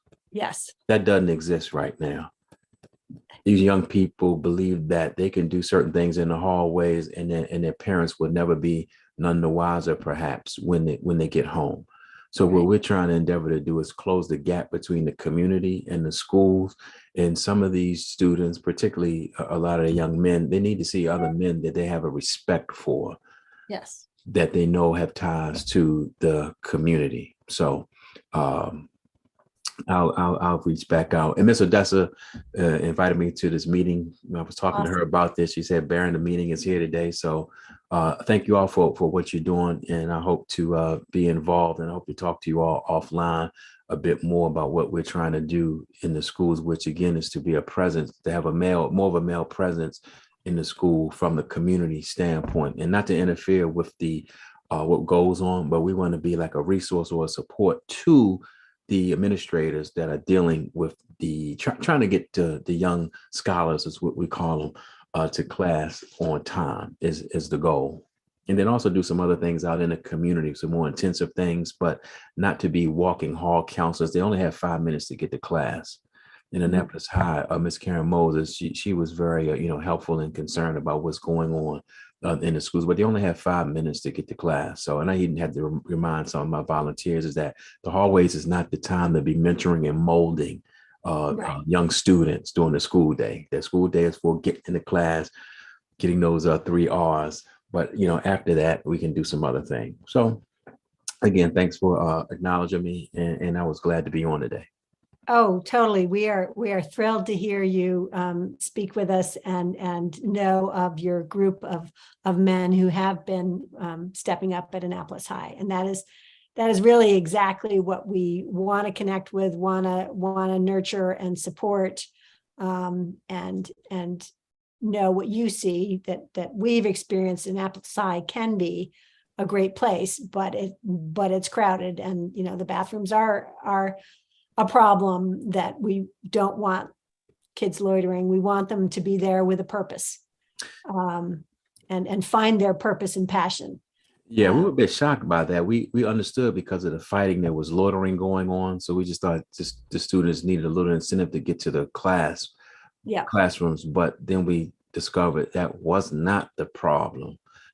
Some of the students don't have any intention whatsoever of going to class during the school day. We weren't there to point the fingers, which is there to observe and hopefully resolve the issue. But what we did see is that the administration is not enough administrators in the hallways to deal with that problem. And the SROs, the community, resource officers, I was kind of confused about their role. And unfortunately, they only get involved once administration calls them to deal with an altercation or an issue. They're not there to prevent those things from happening. And you would think that their presence would, but they're not engaged. And not that that's their job to be engaged. And I think they're concerned if they get over engaged, and that might be a problem there, also. So again, we're hoping that we can bridge this gap between community and schools, and they can see some responsible men who matriculated through Annapolis Middle and the other schools of Anne Arundel County. A lot of these young children, they don't see a future for themselves. Exactly. And the last thing I'll say, and I'll be quiet. We sat down, Daryl Brown, who lives in the Bywater community. He's a state Annapolis High 1978 quarterback. They won the states under Coach Larimore. So we sat down with these young scholars at lunch, and he asked them, what are you going to do when you graduate from Annapolis Senior High School? And a table of about 13 young men, 6 of them said they're going to trap, which is to be out there in places selling drugs. That's what their future. Yeah. That's what they imagine their future to be. And they just right there, trap, like that's a legitimate occupation to have. Right. It's It's Right. so. And that is exactly the link that we find missing, that I don't know if, have you met the JROTC commander yet, Eddie Lassane? I Phenomenal young man, shaping like 100 cadets Okay. right now by himself. But he's saying that the kids don't have a what's next plan. Like the school system and the guidance counselors are very focused on getting them through graduation and like accumulating the credits to graduate, but they don't have a what's next future, they're not linked to their next step of work, career, whatever, enlistment, whatever it is, they're not linked to that. And if we can help in any way to link with that, I'm going to go to Alderwoman Finlayson and then Jess. Thank you. And thank you, Baron, for coming to us this evening. I firmly believe that we are not preparing every child to leave high school. That group of men, young men that you were referring to, is that group that has not been prepared to go to college, to go to the community college, to go into a trade, or to do anything that will allow them to be a productive member of our community. And so that needs to be a focus. What are we going to do with those young men and women who are graduating with nothing to do except, and I didn't get the terminology that they use, but the vernacular. Yeah, trapping, they say. Trapping. Yeah, exactly what, and that is their plan. And so the school system really needs to figure out how to capture that, whether it's through skills-based training. We used to be able to use the military back in the day for young people who didn't have the guidance. That's no longer an option for us. It's no longer an option for us today, because they even want a young man or a woman who's graduated from high school with some credentials, that they're about something. So anyway, I am with you 100%. My question is, have you and Darius and your group had an opportunity to sit with the superintendent yet? I've spoken to Dr. Bedell on a few occasions, and I was at the first his meeting at his tour, not for lack of a better word, at Annapolis. I was there, not participated in that, and we're going to gather back around with Dr. Bedell. And so right now, Alderwoman Finlayson, I'm earnestly involved in organizing more men in organizations to become involved in this, because even our presence, we had about 5 of us in the schools, even we were overwhelmed by what was, going on. And so I was thinking, we really need all hands on deck with this thing. And so I brought it to the attention of the caucus. And Alderwoman Finlayson, I'm also working with some community advocates to tap into the resources that you have made available, that you told me about, 3 or 4 meetings ago on the caucus, about the community grant. I know you mentioned that it's going to be an extension, I think, of the limitation. You said that was under applied for.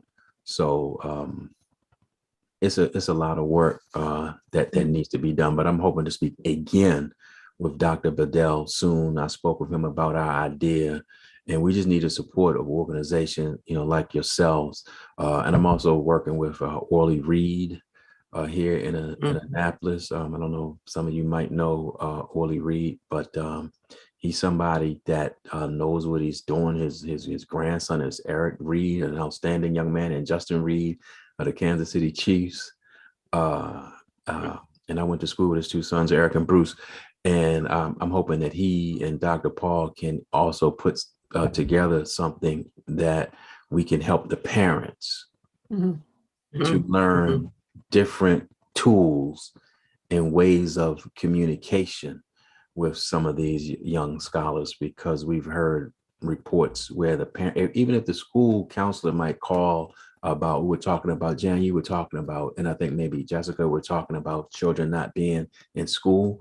When they call these parents, sometimes the parents will bless the souls of the administration And we've heard too many stories Mhm. where parents would say when they're in school, that's what I send them to school for you to handle that. Don't call me with the problems that are in the school. And so we realize it's a lot of issues that's happening. And I've spoken to the group often. They know I repeat this. I don't care what the blueprint says. If the parents are not invested in the education of their children, it is not going to be successful. So we have to form this partnership, and that's what we're trying to do, to have a partnership between the community, the parents, and the schools, where that can happen.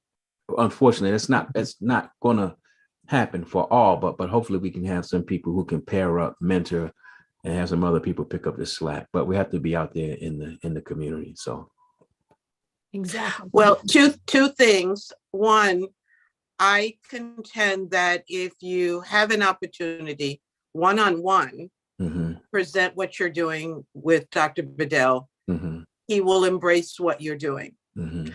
Secondly, the funding that we had talked about is still available. The mayor and I were just talking about it 2 days ago, trying to figure out how to give more organizations like yours the opportunity to get those funds. So don't give up on it yet. No, we're not. Okay. We're not. All right. All right. Okay. Thank you. So again, thank you everyone. And thank you, Jan, for acknowledging me. Oh, totally. We're thrilled to have you participate and make that connection. Love that. I And if you apologize can- for extending your meeting with the talk. This is vital. This is the vital stuff that's happening. Yeah. And if you can encourage your members to reach out to the Board of Ed for our staffing needs at Annapolis High. I mean, we don't want 17 cop cars flying down Annapolis High for something that one staff member could have prevented. Right. Let's invest smartly. So if you can get them to write for staffing support to the board office at aacps.org, and it'll get to the entire Board of Education people who set the budget. Okay, so Jan, I'm going to send you an email with my You phone send number. I'd me like an to talk email. to you. So I'm Annapolis. We are Annapolis Education Commission at gmail.com. Okay. Annapolis Education Commission. Yeah, I have all the emails in the email to the Zoom that Mr. Dessa sent me. So Okay, perfect. and if And not, I love to can follow just up. walk over to Ms. Lee's house. Perfect. Jess, I'm did you in have a parole right question? now. Did you have a question for Mr. Bell? I Mr. did. Bell? Well, I had a question, and it's also, I don't know if, so first of all, that organization is fantastic. And I can remember one of my very first Education Commission meetings approximately 70 decades ago, having Mr. Stanton talk to us at Georgetown East about the program and some of the classes that were being offered. And you guys just do a phenomenal job from, young all the way up. And so I had a couple of questions. One, I was wondering, does anyone remember when we had, the city was supposed to be funding the community navigator, I forget the exact term, positions at Annapolis High School, because the school system was only going to fund so many, and we had worked and discussed having the city fund because it's our kids at the school, and there's often this conversation that the city doesn't really have any role, and all we can do is sit back and look. But if we can get funding, whether it's through the community grant program or otherwise, to then have positions at Annapolis High School for the, because the thing is, as everyone knows, especially now in this post-COVID world, finding volunteers is so hard. Finding volunteers to work 2 hours at the Cocoa Shack on a Friday night is hard, let alone spend an entire day or multiple days in a high school or in an elementary school, or sign up for, 2 hours a week, every week at, a different program. So, programs that can be funded, I don't know, and Alderman Palason, maybe you know whether that is still in the budget or whether it was taken out of the budget. But I thought that was a really good initiative, and maybe that's something that we need to revisit if it's no longer being done. That's the first part. Well, I'm sure you are aware that I do sit on the Finance Committee, and I am almost sure that was a 1-year obligation that we had to the school system that was prompted by Alderwoman Pendle Charles with the express purpose of allowing Annapolis to increase the number of advocates. As far as I'm aware, that money was used for that purpose. And Odessa, if she's still with us, might be able to speak to whether the salaries were supposed to be enhanced. And as I said, the number was supposed to increase. And so it wasn't a multi-year responsibility for us. It was 1 year that the request was made. Oh, I don't know anything about that. I'm not at Annapolis High anymore, so I really don't know. Mhm. It wasn't recent. This was several years ago. Oh, okay. Well, they're short of advocates, from my understanding. They don't have enough. Start Right, Well, that's right now- always been an issue. That I think back then, Odessa, you were part of, because I remember you coming to us to talk about the salaries that the advocates made. right. Do you recall that? But that was a while ago. What they call them, I'm not- ambassadors? Is that, Ambassadors. yeah, that's what I They thought. were. Yeah, so maybe that's Yeah. something we Community should ambassadors. consider and revisit, maybe within the OCS office. And then the other thing that I wanted to just, we've talked about this before, and one of the things that's lacking at a number of our schools, and when we talk about these kids, right, it's not like it just happens when they're in 9th grade, right? Problems start early, and kids have parents who work and they leave school, and aftercare is really hard to find. And I know the Office of Community Services did a grant for aftercare programs, but in that grant, aftercare through the city. So in the county, in all the other AACPS schools that are outside of the city of Annapolis, aftercare is offered either by the Anne Arundel County Department of Recs and Parks, or there's a few, like 2 or 3 organizations that are qualified to offer the program.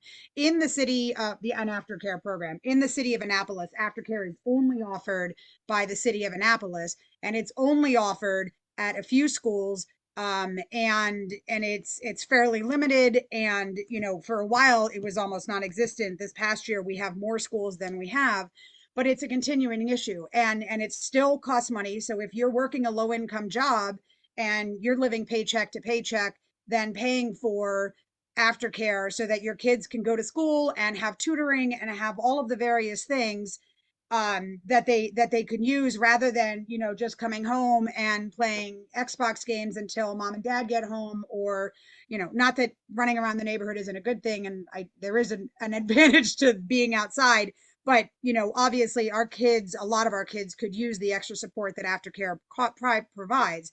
And I mean, I think that's something maybe that, Mr. Bell, we can work on to try to figure out how we can really encourage the ARPD to offer aftercare for every student who needs it, or how the city can offer aftercare for every student who needs it, regardless of the parents' ability to pay, from pre-K through 5. That's the other issue. Now we have all these pre-K programs, but the ARPD aftercare isn't a pre-K qualified program. So if you're in pre-K, you can't go into the aftercare program. It only starts for kindergarten. So because it's an age thing. So, this is something that we could look at, and maybe that way, if we have aftercare in all the programs, then the volunteers that we do have through the programs can either work in these aftercare programs, or they can be freed up to work on some of the families and kids who need the extra help, or the older kids, right, who aren't going to have aftercare. Anyway, I just wanted to point that out because I think it's a really big lack in our city, and I think it's a very big need in our city. And I think if we start, young and help, then we'll get to the next part. I also wanted to point out that the Panther Hours come up a number of times, both when Aaron was talking, and just when Mr. Bell was talking about being in the halls and everything else. Right now, and we talked about this previously, you basically choose Panther Hour or you choose lunch. There are no more food carts in the hallway offering cold lunches to students who want to go to a classroom to do Panther Hour, or want to go meet with Seeds for Success to do Panther Hour, or want to get extra academic help. So they basically have to choose either going to the cafeteria or going to Panther Hour. And, are there some kids who can rush to the cafeteria and then rush to get to Panther Hour? Yes, if you're incredibly motivated to do so. But we're talking high school kids. And if they have to go to the cafeteria and all of their friends are in the cafeteria, the likelihood of them making it back out to Panther Hour, I mean, for those of us who have been teenagers or who have teenagers currently, it's not high. Whereas before, when we had, and I know this is a staffing problem in Annapolis High School, but it's just something to consider if there's something that can be done or we can advocate for. Because before, when there were, kiosks in the hallway, then the kids could grab their lunch from the kiosk and go directly to the classroom and not get in the huge line for the cafeteria. If you're on one side of the school and you get to the cafeteria, there's no way you could even make it to Panther Hour if you wanted to, if you're in the back of the line.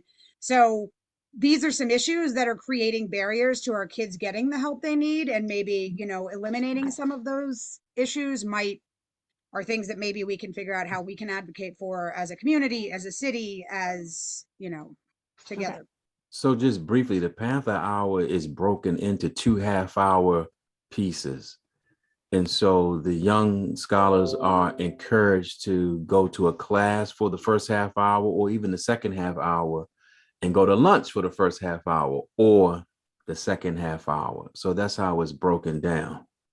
Right, but they're running into staffing shortages of food service workers in the cafeteria. So instead of having 2 lines to get people through efficiently, they've had 1 line with very long backups. The kids are waiting 25 minutes to get their lunch.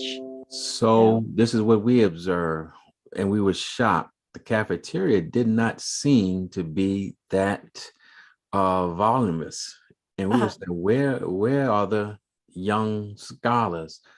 So some are in, they don't go to they bring in lunch, they're some of spread them. throughout the school. They're just spread throughout the school. And if you look out the double doors, you might see a dozen students sprinting across the campus to get food. Yeah. Right. And that's all part of the problem. I mean, I have a student at Annapolis. Jess, I'm gonna cut off that. I'm gonna cut off the discussion here. We're already after 8.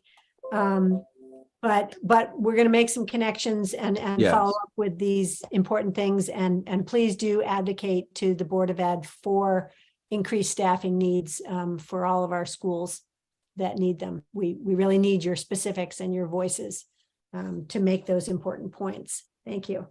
I'm going to move on very quickly and then we'll wrap up. I appreciate your time with us tonight, everyone. I know this is hard to super accuracy, but these connections are valuable. And because you've stayed with us this long, I'm going to raffle off the other Wes Moore copy book for people who have come here tonight. And I will be notifying you by email that I'll be dropping it off to one of our lucky participants tonight. I would encourage everybody to take the time to read that book, give a copy to your school library or have some kids inspired by the stories of our new governor and lieutenant governor who have provided their tales through public school and stuff. I'm just going to give one very brief update on transportation that I received from the city's transportation director, Mr. Moore. He said, the Anne Arundel County Department of Transportation has been running an extra yellow route bus line from the mall direct to the Heritage Complex, which is the county office building on Riva Road nearest to the high school. He said, in the mornings before school and afternoons once school lets out, this extra bus provides a bus departing the mall to Riva Road every 30 minutes, as opposed to the prior, like on the hour schedule, I believe. He says the city of Annapolis continues to operate the Brown bus route to the mall, connecting with the county's yellow route. The Brown route operates through many of our neighborhoods, arriving at the mall every 45 minutes. So I asked him to, that we're going to follow up and try and improve transportation for students and workers and everybody going up and back and forth to the county complex and the high school. Especially as Dr. Bedell talked about, like alternative schedules where kids are taking 2 classes and then they're released from campus, or he might be promoting, afternoon schooling that he talked about, that we don't have to be so rigid in our schooling model for kids who need a different schedule. So I'll be following up with him, and I've asked for a meeting with Dr. Bedell's office and try and get him here with us the next meeting or the following meeting. Does anyone have any pressing new business that you want us to think about before we set our calendars for next month's Education Commission meeting? Yeah, Jan, Yeah. can I suggest that maybe, can we meet with the person who's in charge of the community schools? Can we put Dr. Shannon Pugh, she's come and talked to us before, but as things have grown, I can ask her again for an update of, they've really taken a big role within Annapolis, so I could ask her to meet an update and see what she can provide us. It's my understanding when I listened to Ms. Davis tonight, she didn't say that Hillsmere is a community school. It's not. Okay, but it doesn't rise to the percentage of farm students needed to qualify as a community school. A lot of kids from Robinwood that goes to that school. There are, but Hillsmere has traditionally, when my kids went through there and everything, they've traditionally hovered around, 28 to 35% farms percentage, which was not enough to put them in the category. But they do still need services. That 25% or whatever. Okay. They do. But yes. Does anyone else want to put anything on our radar for next month before we decide on our next meeting and adjourn? I just want to remind everybody that the Cocoa Shack is open on Friday and Saturday nights at Quiet Waters Park, and all funds from the Cocoa Shack directly support Annapolis Middle and Bates Middle Schools. So please come and go ice skating, or just drink our hot chocolate, or eat our giant candy bars and Skittles and chips and all the other things. Also, we are always accepting donations of either money or really of product. My front porch is a open porch Depository. for dropping off everything from Gatorade, 12-ounce Gatorade bottles, to snack bags of chips, to full-size candy bars and full-size Skittle bags. Anything that we get donated is obviously something we can sell without overhead, and that is huge for us. So please come and support us. And thank you to Laura and Jess. Thank you to Laura and Jess for running that. That gives our middle schoolers and some high schoolers if they want, but mostly our middle schoolers, a safe, fun place to hang out on Fridays and Saturday nights. That is key to providing some. It's Laura and I and Alexa. Yeah. And any student who volunteers gets service hours. So kids who need service hours for NHS or any other organization any honor society that they belong to, if you know kids who are looking for places to get service hours, come and volunteer for a 2-hour shift. And as I was talking to somebody today, it's also great training for somebody who's in middle school and maybe about to turn 14 and is looking to get a job, but they need a background in retail sales. It's a great way to get a start in learning how to sell and handle money and all those types of things. Change. All right, thank you, guys. Kids are baffled by. I'm going to remind you that we have our next meeting is scheduled for the fourth Wednesday, as usual, which is February 22nd. And we encourage you to put that on your calendars and be with us again to help out making all these great connections. I will entertain a motion to adjourn the meeting, and thank you all for your participation. Motion to adjourn. I make a motion that the meeting be adjourned. Thank you. Laura seconds. A meeting is adjourned, and thank you all for everything you guys do. Let's stay in touch.